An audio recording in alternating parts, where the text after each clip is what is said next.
Welcome to Chandru maths. SSC constable GT 2025 ரெக்ரூட்மெண்ட்டோட எக்ஸாமுக்கு இன்னும் எக்ஸாக்டாக ஒரு 30-32 நாள் கிட்ட தான் டைம் இருக்குது. ஸோ இந்த ரெக்ரூட்மெண்ட்டுக்கான 30 டே ஸ்ட்ராட்டஜி தான் இந்த வீடியோவில் நம்ம பார்க்க போகிறோம். அதாவது இந்த 30 நாளில் இப்போ நீங்கள் இது வரைக்கும் எதுவுமே படிக்காமல் இந்த 30 நாளில் படிக்க போகிறீங்க அப்படின்னா அவங்களுக்கான ஸ்ட்ராட்டஜி இது கிடையாது. கண்டிப்பாக அவங்களும் இதை பார்த்தீங்கன்னா ஓரளவு ஐடியா கிடைக்கும். இந்த ஸ்ட்ராட்டஜி பார்த்தீங்கன்னா ஒரு ரிவிஷன் ஸ்ட்ராட்டஜி அப்படிங்கிற மாதிரி சொல்லலாம். ஆல்ரெடி நம்ம 60 டே ஸ்ட்ராட்டஜி கொடுத்துருந்தோம், 120 டே ஸ்ட்ராட்டஜி கொடுத்துருந்தோம். அதையெல்லாம் ஃபாலோ பண்ணவங்க இப்போ கடைசி நேரத்தில் ஒரு கிளாரிட்டி இருக்காது அவங்களுக்குமே. என்ன பண்ணணும், அடுத்து என்ன பண்ணணும், ஓரளவு சிலபஸ் கம்ப்ளீட் பண்ணிட்டோம், ஸ்கோரை எப்படி இம்ப்ரூவ் பண்ணலாம், எப்படி நம்மளோட கான்ஃபிடன்ஸ் லெவலை இன்க்ரீஸ் பண்ணலாம் அப்படின்னு நினைக்கிறவங்களுக்காக தான் இந்த வீடியோ. ஓகே, ஸோ இந்த வீடியோ யாரெல்லாம் பர்ஃபெக்டாக ஃபாலோ பண்ணுற ஸ்டேஜில் இருக்கீங்களோ, அதாவது நான் சொல்கிறது உங்களுக்கு புரிஞ்சிருக்குன்னு நினைக்கிறேன். ஓரளவு நான் சொன்ன அந்த ஸ்ட்ராட்டஜியெல்லாம் இப்போ கம்ப்ளீட் பண்ணி அந்த டைம் டேபிளை கரெக்டாக ஃபாலோ பண்ணி ஒரு 70-75% சிலபஸை கம்ப்ளீட் பண்ணவங்க எல்லாருமே இந்த ஸ்ட்ராட்டஜி இப்போ நான் சொல்ல போகிற இந்த பிளானை நீங்கள் ஃபாலோ பண்ணீங்க அப்படின்னா கன்ஃபார்மாக 100% உங்களால் போஸ்டிங் வாங்க முடியும். இப்போ தான் நான் ஸ்டார்ட் பண்ணுறேன், நான் ஃபுல் டைமாக தான் படிக்க போகிறேன், 30 நாள் என்னால் ஹார்ட் ஒர்க் பண்ணால் செலெக்ஷன் ஆக முடியுமான்னு கேட்டிங்கன்னா அது கன்ஃபார்மாக என்னால் சொல்ல முடியாது. போன செலெக்ஷனுக்கும் அதுக்கு முந்தின செலெக்ஷன்லேயே கேட்டிருந்தீங்கன்னா கண்டிப்பாக முடியும் தான் நான் சொல்லியிருப்பேன். ஆனால் ஒவ்வொரு வருஷமும் கட் ஆஃப் இன்க்ரீஸ் ஆகிட்டே இருக்குது. இந்த வருஷமும் கட் ஆஃப் அதிகமாகும், ஏன்னா வேகன்சி கொஞ்சம் கம்மி லாஸ்ட் இயரை கம்பேர் பண்ணுறப்போ. அப்படிங்கிறனால இந்த ஒரு மாதம் மட்டும் படித்து பாஸ் ஆகிறதுக்கான பாசிபிலிட்டி கம்மி. கண்டிப்பாக முடியாதுன்னு சொல்லலை, கண்டிப்பாக முடியும்னு சொல்லலை. நீங்கள் ஒரு நாளைக்கு 10 மணி நேரம் 12 மணி நேரம் படிக்கிறீங்க, கரெக்டாக ஃபாலோ பண்ணுறீங்க, கன்சிஸ்டண்டாக பண்ணுறீங்க அப்படின்னா சான்ஸ் இருக்குது. இப்போவுமே சான்ஸ் இருக்குது. ஸோ நீங்கள் உங்களோட ஹார்ட் ஒர்க் எவ்வளோ பண்ண முடியுமோ அவ்வளோ பண்ணுங்க. அடுத்த செலெக்ஷனும் எப்போ வரும் அப்படிங்கிறதுக்கான கேலண்டர் வந்துருச்சு. அதுக்கு இன்னும் நிறையாவே டைம் இருக்குது, ஒரு வருஷத்துக்கிட்ட டைம் இருக்குது. ஸோ ஆனாலும் நீங்கள் இதில் செலெக்ஷன் ஆகிறதுக்கு என்ன பண்ண முடியுமோ அதை பண்ணுறதுக்கு ட்ரை பண்ணுங்க. ஸோ நம்ம ஸ்டார்ட் பண்ணிடலாம். நான் மறுபடியும் சொல்கிறேன், இது ரிவிஷன் ஸ்ட்ராட்டஜி தான். பட் புதுசாக படிக்கிறவங்களும் பாருங்கள், ஒரு ஐடியா கிடைக்கும். ஸோ நம்ம வீடியோக்குள்ளே போகிறதுக்கு முன்னால் நான் சொல்கிறத நீங்கள் ஃபாலோ பண்ணணும் அப்படின்னா இது வரைக்கும் நான் சொன்னதை ஃபாலோ பண்ணவங்களுக்கு என்ன நடந்துச்சு அப்படிங்கிறது உங்களுக்கு தெரியணும். அப்போ தான் என் மேலே உங்களுக்கு ஒரு நம்பிக்கை வரும். ஓகே, அதாவது ஒவ்வொரு எஸ்எஸ்சி ஜிடிக்குமே இப்போ கடைசியாக 3 ரிசல்ட்லையுமே பார்த்தீங்கன்னா தமிழ்நாட்டில் அதிகமான ரிசல்ட் கொடுத்தது நம்மளோட சேனல் தான். ஓகே, இப்போ எக்ஸாம்பிளுக்கு இப்போ ரீசெண்டாக 2024 ஜிடிக்கான ரிசல்ட் தான் இதில் நான் கொடுத்துருக்கேன். நம்ம ஸ்டூடெண்ட்ஸ் மட்டுமே பார்த்தீங்கன்னா ஒவ்வொரு கேட்டகரியிலையும் மேலில் இவ்வளோ செலக்ட் ஆயிருக்காங்க. டோட்டலாக 440க்கும் மேலே மேல் கேண்டிடேட்ஸ் செலெக்ஷன் ஆயிருக்காங்க. ஃபீமேல் கேண்டிடேட்டுக்கான எக்ஸாக்ட் டேட்டா நம்ம கிட்ட இல்லை, பட் கண்டிப்பாக 30 பேருக்கு மேலே செலெக்ஷன் ஆகியிருப்பாங்க. ஸோ அப்ராக்சிமேட்டாக ஒரு 470லேருந்து 500 பேர்கிட்ட செலெக்ஷன் ஆகியிருக்காங்க. இது நான் எப்படி சொல்கிறேன் அப்படின்னா, நம்ம நடுவில் சர்வே கண்டக்ட் பண்ணியிருந்தோம். அதில் சந்துருமா ஸ்டூடெண்ட்ஸ்லாம் யார் அப்படிங்கிறத அதில் நான் சொல்லியிருந்தேன். அவங்களோட மார்க்கு, அவங்க சந்துருமா ஸ்டூடெண்டா இல்லையா அப்படிங்கக்கூடிய டீட்டெயில் எல்லாமே கொடுத்துருப்பாங்க. அந்த மார்க்கை வச்சு அவங்களோட கேட்டகரியை வச்சு இப்போ இந்த கட் ஆஃபை வச்சு கம்பேர் பண்ணி பார்த்தப்போ அந்த லிஸ்ட் படி பார்த்தாலே 470 பேர் நம்ம ஸ்டூடெண்ட்ஸ் இருக்காங்க. அதில் பார்ட்டிசிபேட் பண்ணாதவங்க நிறைய பேர் இருப்பாங்க. இந்த 470 பேரில் எல்லாருமே நம்ம கிட்ட நான் செலெக்ஷன் ஆகிட்டேன் அப்படிங்கிற மாதிரிலாம் சொல்லலை. இதில் ஒரு 250 பேருக்கு மேலே சொல்லியிருக்காங்க. இந்த 250 பேருக்கான அந்த அவங்க சொன்ன அந்த ரிசல்ட்டோட ப்ரூஃப் நம்மளுடைய சேனலில் கம்யூனிட்டி டேபில் டெய்லி 3 பேரோட போஸ்ட் போட்டுக்கிட்டு இருக்கோம். நீங்கள் பார்த்துருப்பீங்க, பார்க்கலன்னா பாருங்கள். டெய்லி 3 அப்டேட் ஆகும். இன்னும் 1 மந்த்துக்கு மேலே அப்டேட் ஆகும். ஓகே, ஸோ நீங்கள் பார்க்கலன்னா பாருங்கள். 250 பேருக்கு மேலே இன்ஃபார்ம் பண்ணியிருக்காங்க, ஒரு 200 பேர்கிட்ட இன்ஃபார்ம் பண்ணலை. ஸோ எப்போவுமே இப்படி தான் இருக்கும், பாதிக்கு பாதி தான் இன்ஃபார்ம் பண்ணுவாங்க. பட் முடிஞ்ச அளவு நீங்கள் உண்மையிலேயே நம்மளோட சேனலை பார்த்து படிச்சிங்க அப்படின்னா கண்டிப்பாக மறக்காமல் இன்ஃபார்ம் பண்ணுங்கள். இப்போ உங்கள் எல்லாருக்குமே ஒரு ஃபீல் இருக்கும், நம்ம சந்துரு மேத்ஸில் படிக்கிறோம், சந்துரு மேத்ஸை வச்சு தான் நம்ம ஸ்கோர் பண்ணுறோம் அப்படின்னு. ஆனால் அதுக்கப்புறம் ஃபிசிக்கல் போகிறப்போ, மெடிக்கல் போகிறப்போ கண்டிப்பாக அந்த அந்த அந்த அட்டாச்மெண்ட் குறையும். இது நம்மளால தானே நடந்துச்சு அப்படிங்கிற மாதிரி. கண்டிப்பாக உங்களோட ஹார்ட் ஒர்க் இல்லாமல் இது நடக்காது. உங்களோட செலெக்ஷன் ஆகுது அப்படின்னா அந்தந்த கேண்டிடேட்டோட ஹார்ட் ஒர்க் தான் அதில் 70% இருக்குது. பட் இதில் எங்களோட கான்ட்ரிபியூஷனும் 30% இருக்குது. நீங்கள் எந்த இன்ஸ்டியூட் போனாலும் அந்த இன்ஸ்டியூட்டோட கான்ட்ரிபியூஷன் 30% தான், நீங்கள் பண்ணுற ஹார்ட் ஒர்க் தான். பட் இருந்தாலும் அந்த 30% இல்லைன்னா உங்களால் செலெக்ஷன் ஆகிறதுக்கான சான்ஸ் கம்மி. அப்படிங்கிறனால கடைசி வரைக்கும் மறக்காமல் முடிஞ்ச அளவு இன்ஃபார்ம் பண்ணுங்க. இப்போவே நம்மளை 470 பேரில் 200 பேர் மறந்துட்டாங்க. ஓகே, ஸோ நீங்கள் மறக்காமல் இருப்பீங்க அப்படின்னு சொல்லி நம்புகிறேன். வருஷ வருஷம் இதுதான் சொல்கிறேன், பட் வருஷ வருஷம் கண்டிப்பாக பாதி பேர் தான் இன்ஃபார்ம் பண்ணுறாங்க. ஒன்றும் ப்ராப்ளம் இல்லை, பாதி பேர் இன்ஃபார்ம் பண்ணாலே நம்மளுக்கு போதுமானது தான். ஸோ இப்போ நம்ம ஸ்டார்ட் பண்ணலாம். இப்போ எக்ஸாமுக்கான ஷெடியூல் ரீசெண்டாக தான் இன்ஃபார்ம் பண்ணியிருந்தாங்க. February 4 ஸ்டார்ட் ஆகி 25 வரைக்கும் நடக்க போகுது. இதில் ஏதாச்சும் ஒரு நாள் ஒரு ஷிஃப்ட்டில் உங்களுக்கு எக்ஸாம் இருக்கும். அது எப்போ அப்படிங்கிறது இப்போ உங்களால் தெரிஞ்சுக்க முடியாது. இந்த 4 ஒரு 10 நாள் 15 நாளுக்கு முன்னால் தான் தெரிஞ்சுக்க முடியும். அதாவது ஜனவரி 20ஆம் தேதிக்கு அப்புறம் தான் உங்களுக்கு எக்ஸாம் டேட் என்ன அப்படிங்கிறது வந்து உங்களால் தெரிஞ்சுக்க முடியும். பட் அது வரைக்கும் நீங்கள் வெயிட் பண்ண வேண்டாம். எல்லாருமே வந்து மொதல் நாள் உங்களுக்கு எக்ஸாம் அப்படிங்கிற மாதிரி நினச்சிக்கோங்க. பிப்ரவரி 4ஆம் தேதி எனக்கு எக்ஸாம் நடக்க போகுது, அதுக்குள்ள நான் வந்து பர்ஃபெக்டாக ப்ரிப்பேர் ஆகணும் அப்படிங்கிற மாதிரி நினச்சிக்கிட்டு போகிறது தான் கரெக்டாக இருக்கும். ஓகே, ஸோ புரிஞ்சுருக்குன்னு நினைக்கிறேன். ஒருவேளை பின்னால வந்து உங்களுக்கு தெரிய வருது 20ஆம் தேதி இல்லைனா 25ஆம் தேதி எனக்கு எக்ஸாம் அப்படின்னா அது உங்களுக்கு இன்னொரு பெரிய அட்வான்டேஜ் தான். அந்த டைம்ல நீங்க நல்லா வந்து ப்ரிப்பேர் பண்ணலாம், இன்னும் நல்லா ப்ராக்டிஸ் பண்ணி இன்னும் நல்ல மார்க் வந்து ஸ்கோர் பண்ணலாம். பட் இப்போதைக்கு எல்லாருமே 4ஆம் தேதி எக்ஸாம் அப்படிங்கிற நினைச்சுக்கிட்டு ப்ரிப்பேர் பண்ணுங்க. ஓகே, ஸோ இந்த டேட் மாறுறதுக்கு வாய்ப்பு இருக்கான்னு கேட்டிங்கன்னா கண்டிப்பாக கிடையாது. 100% இந்த டேட்ல வந்து எக்ஸாம் நடக்கும். அடுத்தது எக்ஸாம் பேட்டர்ன் பற்றி நான் சொல்ல வேண்டிய அவசியம் இல்லை, பட் இருந்தாலும் ஒரு வாட்டி வந்து பார்க்கலாம். ஓகே, இதில் வந்து 100 அதாவது 80 கொஸ்டின் கேட்பாங்க. ஒரு கொஸ்டினை கரெக்டாக அட்டன் பண்ணீங்க அப்படின்னா 2 மார்க்கு. ஸோ டோட்டலாக வந்து பார்த்தீங்கன்னா 160 மார்க்குக்கு எக்ஸாம். ஸோ நான் சொல்ல போகிற கட் ஆஃப் எல்லாமே வந்து பார்த்தீங்கன்னா 160க்கு எவ்வளோ எடுக்கணும் அப்படிங்கிறது தான். ஓகே, ஸோ ஒரு கொஸ்டினை கரெக்டாக அட்டன் பண்ணீங்க அப்படின்னா 2 மார்க், தப்பாக அட்டன் பண்ணீங்க அப்படின்னா 0.25 மார்க் வந்து மைனஸ் ஆகும். ஸோ நெகட்டிவ் மார்க் வந்து இந்த பாசிட்டிவ் மார்க்கோட கம்பேர் பண்ணுறப்போ ரொம்பவே கம்மி. அப்படிங்கிறனால நீங்கள் வந்து 50-50 சான்ஸ் இருக்கக்கூடிய கொஸ்டின் எல்லாமே அட்டன் பண்ணுங்கன்னு தான் நான் சொல்லுவேன். அது கொஞ்சம் ரிஸ்காக இருந்தாலும் இது வரைக்கும் போன செலெக்ஷனில் வந்து பார்த்தீங்கன்னா இந்த மாதிரி அட்டன் பண்ணவங்க நிறைய பேர் நல்ல மார்க் எடுத்திருக்காங்க. ஸோ அதை பேஸ் பண்ணி தான் நான் சொல்கிறேன். அதுக்காக எல்லா கொஷினையும் நீங்கள் ஸ்கிப் பண்ணாமல் எல்லாத்தையும் அட்டன் பண்ணணும் அப்படிங்கிற மாதிரி சொல்லலை. ஓரளவு உங்களுக்கு வந்து தெரியுது இதில் 50-50 சான்ஸ் இருக்குது அப்படின்னா ஒரு 20 கொஷின் கிட்ட நீங்கள் வந்து ரிஸ்க் எடுத்து பண்ணலாம், ஒன்றும் பிரச்சனை இல்லை. ஏன்னா நெகட்டிவ் மார்க் கம்மி தான் அப்படின்னால. பட் நீங்கள் வந்து நல்லா படிச்சிருக்கணும். ஆல்ரெடி நீங்கள் வந்து ஒரு 80-90க்கு மேலே எடுக்கிற அளவுக்கு படிச்சிருக்கீங்க. அடுத்து மிச்சம் இருக்கக்கூடியதில் கொஞ்சம் கெஸ் பண்ணி அடிக்கிறீங்கன்னா ஓகே. ஒன்றுமே படிக்காமல் எல்லாத்தையும் கெஸ் பண்ணி அடிக்கிறதா இருந்தால் அது நீங்கள் உங்களோட சாய்ஸ், நீங்கள் என்ன வேணாலும் பண்ணிக்கலாம். ஓகே, நான் சொல்கிறது வந்து ஓரளவு படித்தவங்களுக்கு தான். ஸோ புரிஞ்சுருக்குன்னு நினைக்கிறேன். ஸோ இதில் வந்து ரீசனிங்கில் 20 கொஸ்டின், ஜிகேல 20 கொஸ்டின், மேத்ஸில் 20 கொஸ்டின், இங்கிலீஷில் 20 கொஸ்டின் கேட்பாங்க. எல்லாத்துக்குமே 2 மார்க். இது பற்றி உங்களுக்கு தெரியும். ஓகே, ஸோ இதில் 1 மணி நேரம் தான் டைம் கொடுப்பாங்க. அந்த டைமுக்குள்ளே நீங்கள் 80 கொஸ்டின் அட்டன் பண்ணணும். ஸோ டைம் மேனேஜ்மெண்ட்டுமே ரொம்ப ரொம்ப முக்கியம். நம்ம இந்த வீடியோவில் மெயினாக ஃபோக்கஸ் பண்ணுறதே வந்து பார்த்தீங்கன்னா அந்த டைம் மேனேஜ்மெண்ட் தான். நல்லா படிச்சிருந்தாலும் நிறைய பேரால் வந்து கொடுத்த டைமுக்குள்ளே வந்து எல்லா கொஸ்டினையும் பார்க்கக்கூட முடியாது. ஏன்னா அவங்க ஸ்லோவாக பண்ணிக்கிட்டு இருந்திருப்பாங்க. பட் அவங்க சிலபஸ் கம்ப்ளீட் பண்ணியிருப்பாங்க. ஆனால் அவங்களுக்கு ஸ்பீடு இல்லாதனால அவங்களால வந்து எல்லா கொஸ்டினையும் பார்க்கக்கூட முடிஞ்சிருக்காது. அந்தளவுக்கு டைம் கம்மியாக இருந்திருக்கும். ஸோ டைம் மேனேஜ்மெண்ட் ரொம்ப ரொம்ப முக்கியம். இந்த வீடியோவில் நான் சொல்கிறத ஃபாலோ பண்ணிங்கன்னா அந்த ப்ராப்ளம் உங்களுக்கு வந்து வராது. ஓகே, இப்போ இதில் வந்து தமிழ்நாட்டுக்கு ஃபீமேல் கேண்டிடேட்டுக்கு எவ்வளோ வேகன்சி அப்படிங்கிறத கொடுத்துருக்கேன். இந்த ரெக்ரூட்மெண்ட்டில் டோட்டலாக 115 வேகன்சி தான். லாஸ்ட் இயரை கம்பேர் பண்ணுறப்போ இந்த வருஷம் கம்மி தான். மேலுக்குமே வந்து கம்மி தான். ஓகே, இப்போ ஃபீமேலுக்கு வந்து 2024 ரெக்ரூட்மெண்ட்டில் எவ்வளோ கட் ஆஃப் ஹையஸ்ட் இருந்துச்சு, லோயஸ்ட் இருந்துச்சு அப்படிங்கிறத கொடுத்துருக்கேன். அது என்ன ஹையஸ்ட் லோயஸ்ட் அப்படின்னு கேட்டிங்கன்னா, இப்போ ஃபார் எக்ஸாம்பிள் இப்போ இந்த கட் ஆஃப் வந்து சிஆர்பிஎஃப்க்கு இருந்துச்சு. ஓகே, அதாவது அந்த எல்லா ஃபோர்ஸ்லையுமே வந்து பார்த்தீங்கன்னா யூஆர் கேட்டகரியில் அதிகமான கட் ஆஃப் வந்தது அப்படிங்கிறத நான் கொடுத்துருக்கேன். அதாவது உங்களோட ட்ரீம் போஸ்ட் வேணும், எனக்கு இந்த போஸ்ட் தான் வேணும்னு நினைக்கிறேன், அப்போ நான் எவ்வளோ மார்க் எடுக்கணும் அப்படின்னு கேட்டிங்கன்னா இந்த மார்க்குக்கு மேலே எடுக்கணும் அப்படிங்கிற ஒரு ஐடியாக்காக தான் நான் வந்து சொல்கிறேன். அதே மாதிரி லோயஸ்ட் கட் ஆஃப் அப்படிங்கிறது இந்த கட் ஆஃபுக்கு மேலே, அதாவது இந்த மார்க்குக்கு மேலே எடுத்தவங்க அந்தந்த கேட்டகரியில் வந்து ஃபைனலாக செலெக்ஷன் ஆகி போஸ்டிங் வாங்கிட்டாங்க அப்படிங்கக்கூடிய கட் ஆஃப். ஓகே, ஸோ புரிஞ்சுருக்குன்னு நினைக்கிறேன். இந்த பக்கம் சேஃப் ஸ்கோர் அப்படிங்கறது கொடுத்துருக்கேன். இப்போ இந்த வருஷம் இருக்கக்கூடிய வேகன்சியை வச்சு பார்த்தா இந்த மார்க்குக்கு மேலே எடுத்தா நீங்க வந்து செலெக்ஷன் ஆயிருவீங்க அப்படிங்கக்கூடியது சேஃப் ஸ்கோர். ஓகே, இப்போ சிஏஎஸ்எஃப்ஓ இல்லைனா எனக்கு வந்து இதுதான் ட்ரீம் போஸ்ட், இதுல நான் செலக்ட் ஆகணும் அப்படின்னா எவ்வளவு மார்க் எடுக்கணும், இப்போ நான் எவ்வளவு எடுக்கணும் அப்படின்னு கேட்டீங்கன்னா இந்த மார்க்குக்கு மேலே எடுத்தீங்கன்னா கன்ஃபார்மா நீங்க நினைச்ச போஸ்ட் உங்களுக்கு கிடைக்கும். ஓகே, ஸோ புரிஞ்சுருக்குன்னு நினைக்கிறேன். இது வந்து ஃபீமேலுக்கானது.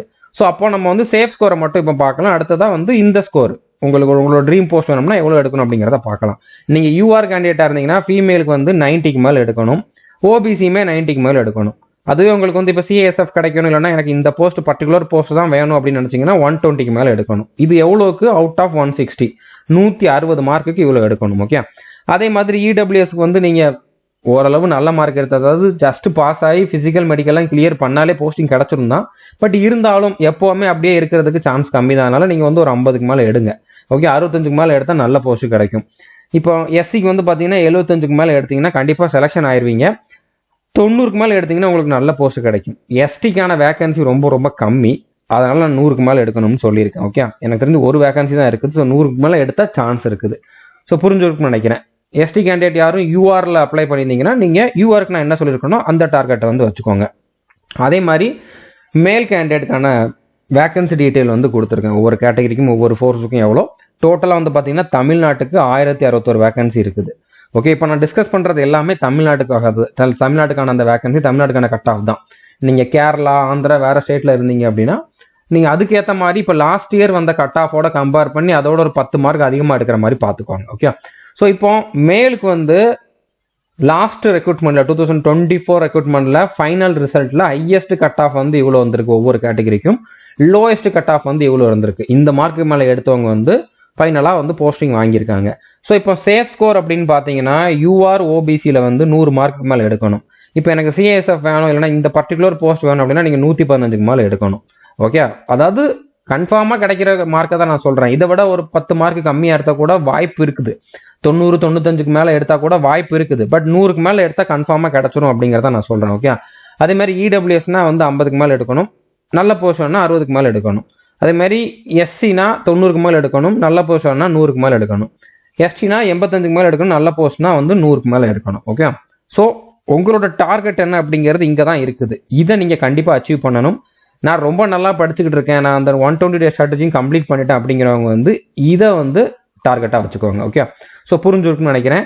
ஸோ எப்படி பார்த்தாலும் நீங்கள் எந்த கேட்டகரியில் இருந்தாலும், மேலாக இருந்தாலும் ஃபீமேலாக இருந்தாலும், ஆல்ரெடி நான் சொன்ன அந்த 60 டே ஸ்ட்ராட்டஜியவோ இல்லைனா அந்த 120 டே ஸ்ட்ராட்டஜியவோ நீங்கள் வந்து கரெக்டாக ஃபாலோ பண்ணியிருந்தீங்க அப்படின்னா 100க்கு மேலே எடுக்கிறது பாசிபிள் தான். ஸோ எல்லாருமே 100க்கு மேலே எடுக்கணும் அப்படின்னு சொல்லி டார்கெட் வச்சுக்கோங்க. ஸோ நீங்கள் எந்த கேட்டகரியில் இருந்தாலும், மேலாக இருந்தாலும் ஃபீமேலாக இருந்தாலும், எந்த ஸ்டேட்டில் இருந்தாலும், இப்போ தமிழ்நாடு, கேரளா, கர்நாடகா அந்த மாதிரி சவுத்தில் இருக்கக்கூடிய ஸ்டேட்டுக்கு எல்லாமே கட் ஆஃப் கம்மியாக தான் இருக்கும். ஸோ எல்லாருமே வந்து 100க்கு மேலே எடுக்கணும் அப்படின்னு சொல்லி டார்கெட் வச்சுக்கோங்க. ஸோ 100க்கு மேலே எடுக்கணும் அப்படின்னா 4 சப்ஜெக்ட்ல எவ்வளோ எடுக்கணும் அப்படிங்கக்கூடிய அந்த டார்கெட்டும் வேணும். ஓகே, இப்போ மேத்ஸ் ரீசனிங்கில் வந்து ஃபுல் மார்க் எடுக்கிறது தான் உங்களோட டார்கெட்டாக இருக்கணும். பட் அட்லீஸ்ட் 34க்கு மேலேயாவது வந்து நீங்கள் ஸ்கோர் பண்ணணும். அவுட் ஆஃப் 40 சொல்கிறேன். ஓகே, அதாவது 20 கொஸ்டின் கேட்பாங்க, 40 மார்க்குக்கு 34க்கு மேலே வந்து எடுக்கணும். ஜென்ரல் அவேர்னஸ்ல, அதாவது ஜிகேல வந்து பார்த்தீங்கன்னா 14க்கு மேலே எடுத்தாலே போதுமானது. அதாவது 40க்கு தான், இதுவுமே 40க்கு 14க்கு மேலே ஒரு 7 கொஸ்டினாவது வந்து கரெக்ட் ஆகணும் 20 கொஸ்டின்ல. அதே மாதிரி இங்கிலீஷை பொறுத்த வரைக்கும் 20 கொஸ்டின்ல ஒரு 9 கொஸ்டினாவது கரெக்ட் ஆகணும். 40 மார்க்குக்கு வந்து 18 மார்க்கு மேலே எடுக்கணும். ஸோ இந்த மாதிரி எடுத்தீங்க, அதாவது இவ்வளோ டார்கெட் வச்சிருந்தீங்க அப்படின்னா கண்டிப்பாக உங்களால் வந்து 100 மார்க்குக்கு மேலே ரீச் பண்ண முடியும். இப்போ ஒரு சிலர் இங்கிலீஷில் ஸ்ட்ராங்காக இருப்பீங்க, ஜிகேல ஸ்ட்ராங்காக இருப்பீங்க, அவங்களுக்கு வந்து மேத்ஸ் வராது அப்படின்னா மேத்ஸில் கொஞ்சம் கம்மி மார்க் எடுத்தால் கூட இதில் அதை மேனேஜ் பண்ணுற அளவுக்கு நீங்கள் ஸ்கோர் பண்ணணும். எப்படி பார்த்தாலும் டோட்டலாக வந்து 100க்கு மேலே வரணும். அதுதான் உங்களோட டார்கெட்டாக இருக்கணும். ஸோ அதுக்கேற்ற மாதிரி நீங்கள் வந்து இனிமேல் வரக்கூடிய நாட்களை வந்து யூட்டிலைஸ் பண்ணணும். ஸோ இதில் வந்து உங்களுக்கு சிலபஸ் பற்றி தெரியும், திரும்ப திரும்ப சொல்ல வேண்டிய அவசியம் இல்லை. கண்டிப்பாக எல்லாருமே ஸ்ட்ராட்டஜி வீடியோ முன்னாலேயே பார்த்துருப்பீங்க. பட் இருந்தாலும் ஒரு ஐடியாக்காக தான் கொடுத்துருக்கேன். இது நீங்கள் தேவைன்னா ஸ்க்ரீன்ஷாட் எடுத்து வைக்கணும்னா வச்சுக்கோங்க. ரீசனிங்கான சிலபஸ், என்னென்ன டாப்பிக்லேருந்து எவ்வளோ கொஷின்ஸ் லாஸ்ட் டைம் கேட்டிருக்காங்க அப்படிங்கிறது வந்து கொடுத்துருக்கேன். அதே மாதிரி மேத்ஸில் என்னென்ன டாப்பிக்லேருந்து எவ்வளோ கொடுத்துருக்காங்க அப்படிங்கிறத கொடுத்துருக்கேன். இந்த வருஷமும் இதே மாதிரி தான் இத்தனை கொஷின் தான் கேட்பாங்களா அப்படிங்கிற மாதிரி கேட்டிங்கன்னா கண்டிப்பாக இருக்காது, கண்டிப்பாக மாறும். அதாவது இப்போ வந்து அப்ளிகேஷன்லேருந்து அதிகமாக கேட்கல, இப்போ வந்து கேட்கலாம். அதே மாதிரி பார்த்தீங்கன்னா ரேஸ்லேருந்து லாஸ்ட் டைம் அதிகமாக கேட்கல, ஆனால் இந்த டைம் வந்து கேட்கலாம். ஓகே, ஸோ அந்த மாதிரி ஒரு சில டாபிக் வந்து நீங்கள் எக்ஸ்ட்ராவும் படிச்சுக்கிறது நல்லது. ஓகே, அதாவது மேத்ஸை பொறுத்த வரைக்கும் ரேஸ் கொஷின்ஸ் எப்போவாவது வந்து கேட்டிருக்காங்க, இன்ஸ்டால்மெண்ட் எப்போவாவது வந்து கேட்டிருக்காங்க. இப்போ கடைசி டைமில் நீங்கள் மற்ற சிலபஸ்லாம் கம்ப்ளீட் பண்ணியிருந்தீங்க அப்படின்னா நம்ம சந்துரு மேத்ஸ் ஆப்பில் ஆல் இன் ஒன் கோர்ஸில் டாபிக் வைஸ் வீடியோஸ்னு ஒரு ஃபோல்டர் இருக்கும். அதில் மேத்ஸுங்கிற ஃபோல்டரில் மேத்ஸ் பை சந்துரு சாருங்கிற ஃபோல்டர் இருக்கும். அதில் அரித்மெட்டிக்கில் இதில் கொடுத்துருக்கிறது போக ஒரு சில டாபிக் எக்ஸ்ட்ராவாக இருக்கும். ரேஸ் இருக்கும், அதே மாதிரி இன்ஸ்டால்மெண்ட் இருக்கும், அந்த மாதிரி பார்ட்னர்ஷிப் இருக்கும். அந்த டாபிக்லாம் ஆல்ரெடி கம்ப்ளீட் பண்ணவங்க எக்ஸ்ட்ராவாக படிச்சுக்கோங்க. இப்போ தான் நான் படிச்சுக்கிட்டு இருக்கேன் அப்படிங்கிறவங்க வந்து எக்ஸ்ட்ரா படிக்க வேண்டிய அவசியம் இல்லை. ஆல்ரெடி கம்ப்ளீட் பண்ணியிருக்கவங்க இந்த டாபிக் எல்லாம் பார்த்துக்கோங்க. ரேஸ், இன்ஸ்டால்மெண்ட் வந்து கண்டிப்பாக பார்த்துக்கோங்க. லாஸ்ட் இயர் கேட்டிருக்காங்க, ரெகுலராக எல்லா ஷிஃப்ட்லையும் கேட்கல, ஆனால் ஒரு 30 ஷிஃப்ட்னு எடுத்துக்கிட்டிங்கன்னா அதில் ஒரு 7-8 ஷிஃப்ட்டில் கேட்டிருக்காங்க. ஓகே, ஸோ அதுவும் கேட்குறாங்க. ஃபுல் மார்க் எடுக்கணும்னு நினைக்கிறாங்க, அதையும் படிச்சுக்கோங்க. அதை நம்ம ஆல்ரெடி டீச் பண்ணிட்டோம். ஸோ புரிஞ்சிருக்குன்னு நினைக்கிறேன். அதே மாதிரி இப்போ நான் எஸ்எஸ்சி ஜிடிக்குன்னு சொல்லி குறிப்பிட்ட வீடியோஸ் தான் கொடுத்துருப்பேன். இப்போ ஃபார் எக்ஸாம்பிள் பார்த்தீங்கன்னா பர்சன்டேஜில் ஒரு 8 வீடியோ கொடுத்துருப்போம்னு வச்சுக்கோங்களேன். ஆனால் நீங்கள் இந்த டாபிக் வைஸ் வீடியோஸ்குள்ளே போய் பார்த்தீங்கன்னா 12 வீடியோ கிட்ட இருக்கும். ப்ராஃபிட் அண்ட் லாஸில் ஒரு 20 வீடியோ கிட்ட இருக்கும். ஸோ எக்ஸ்ட்ரா இருக்கக்கூடிய வீடியோஸ் பார்க்கணும் அப்படின்னா நீங்கள் பார்த்துக்கலாம். அதாவது ஆல்ரெடி பர்ஃபெக்டாக நான் சிலபஸை கம்ப்ளீட் பண்ணிட்டேன் அப்படிங்கிறவங்களுக்கு தான் நான் சொல்கிறேன். பர்டிகுலராக மேத்ஸில் வந்து நான் எல்லாத்தையும் நீங்கள் கொடுத்துருந்ததை படிச்சுட்டேன், ஆல்ரெடி கொடுத்துருந்ததை படிச்சுட்டேன், இன்னும் எக்ஸ்ட்ராவாக படிக்கணும்னா என்ன பண்ணலாம் அப்படின்னு கேட்குறவங்களுக்கு தான் சொல்கிறேன். நான் டாபிக் வைஸ் வீடியோஸ்ல இன்னும் நிறைய வீடியோஸ் இந்தந்த டாபிக்லாம் கொடுத்துருக்கேன். அது சிஜிஎல் லெவல்ல கொடுத்துருக்கேன். பட் அதுவுமே ஒரு சில கொஸ்டின் வந்து ஜிடி எம்டிஎஸ் எல்லாம் கேட்டிருக்காங்க. ஸோ அதனால நீங்க வந்து ஃபுல் மார்க் எடுக்கணும்னு நினைக்கிறீங்க, டைம் இருக்குது அப்படின்னா நீங்க இந்த எக்ஸ்ட்ரா கொடுத்துருக்கூடிய வீடியோஸ் பார்க்கலாம். கண்டிப்பா பார்க்கணும்னு அவசியம் இல்லை, முடிஞ்சா பார்த்துக்கோங்க, இல்லைன்னா விட்டுருங்க. ஓகே, ஆனா கண்டிப்பா ரேஸ் அதுக்கப்புறம் இன்ஸ்டால்மெண்ட் டாபிக் வந்து பார்க்கறதுக்கு ட்ரை பண்ணுங்க, சிலபஸை கம்ப்ளீட் பண்ணவங்க. அடுத்ததாக ஜிகேக்கான சிலபஸ் வந்து உங்களுக்கு தெரியும். கரண்ட் அஃபேர்ஸ், ஸ்ட்ராட்டஜி, ஜிகே தான் அதிகமாக ஃபோக்கஸ் பண்ணியிருப்பீங்க, அதையும் படித்தாலே போதுமானது. இங்கிலீஷுக்கான சிலபஸுமே வந்து தெரியும். ஓகே, இங்கிலீஷில் வந்து 1 word சப்ஸ்டியூஷன் 2 வருஷமாக கேட்கல, இந்த வருஷமும் கேட்கறதுக்கான சான்ஸ் கம்மி தான். ஸோ லாஸ்ட் டைம் நீங்கள் 1 word சப்ஸ்டியூஷன் வந்து படிக்க வேண்டாம், ஆல்ரெடி படிச்சிருந்தீங்கன்னா அது போதுமானது. இப்போ வந்து மற்றதில் ஃபோக்கஸ் பண்ணுங்க, இடியம்ஸ், சினானிம்ஸ், ஆண்டனிம்ஸ், மிஸ்பெல்ட்டில் வந்து ஃபோக்கஸ் பண்ணுங்க. கிராமருக்கு நான் ஆல்ரெடி வந்து ஒரு 14 வீடியோ கொடுத்துருந்தேன், இன்னும் ஒரு 10-12 வீடியோ கூட கண்டிப்பாக கொடுப்போம்னு சொல்லியிருந்தேன். கண்டிப்பாக கொடுப்பேன், எக்ஸாமுக்கு முன்னால் கண்டிப்பாக கொடுப்பேன்.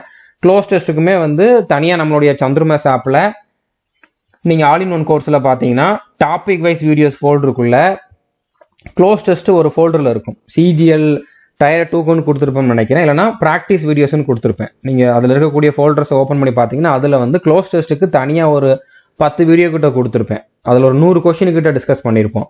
ஸோ அதை வந்து நீங்கள் பார்த்துக்கோங்க, ஒரு ஐடியா கிடைக்கும். ஓகே, ஸோ ஓரளவு இங்கிலீஷில் என்னால் மார்க் எடுக்க முடியும் அப்படின்னு சொல்கிறவங்க அதை வந்து பார்த்துக்கோங்க.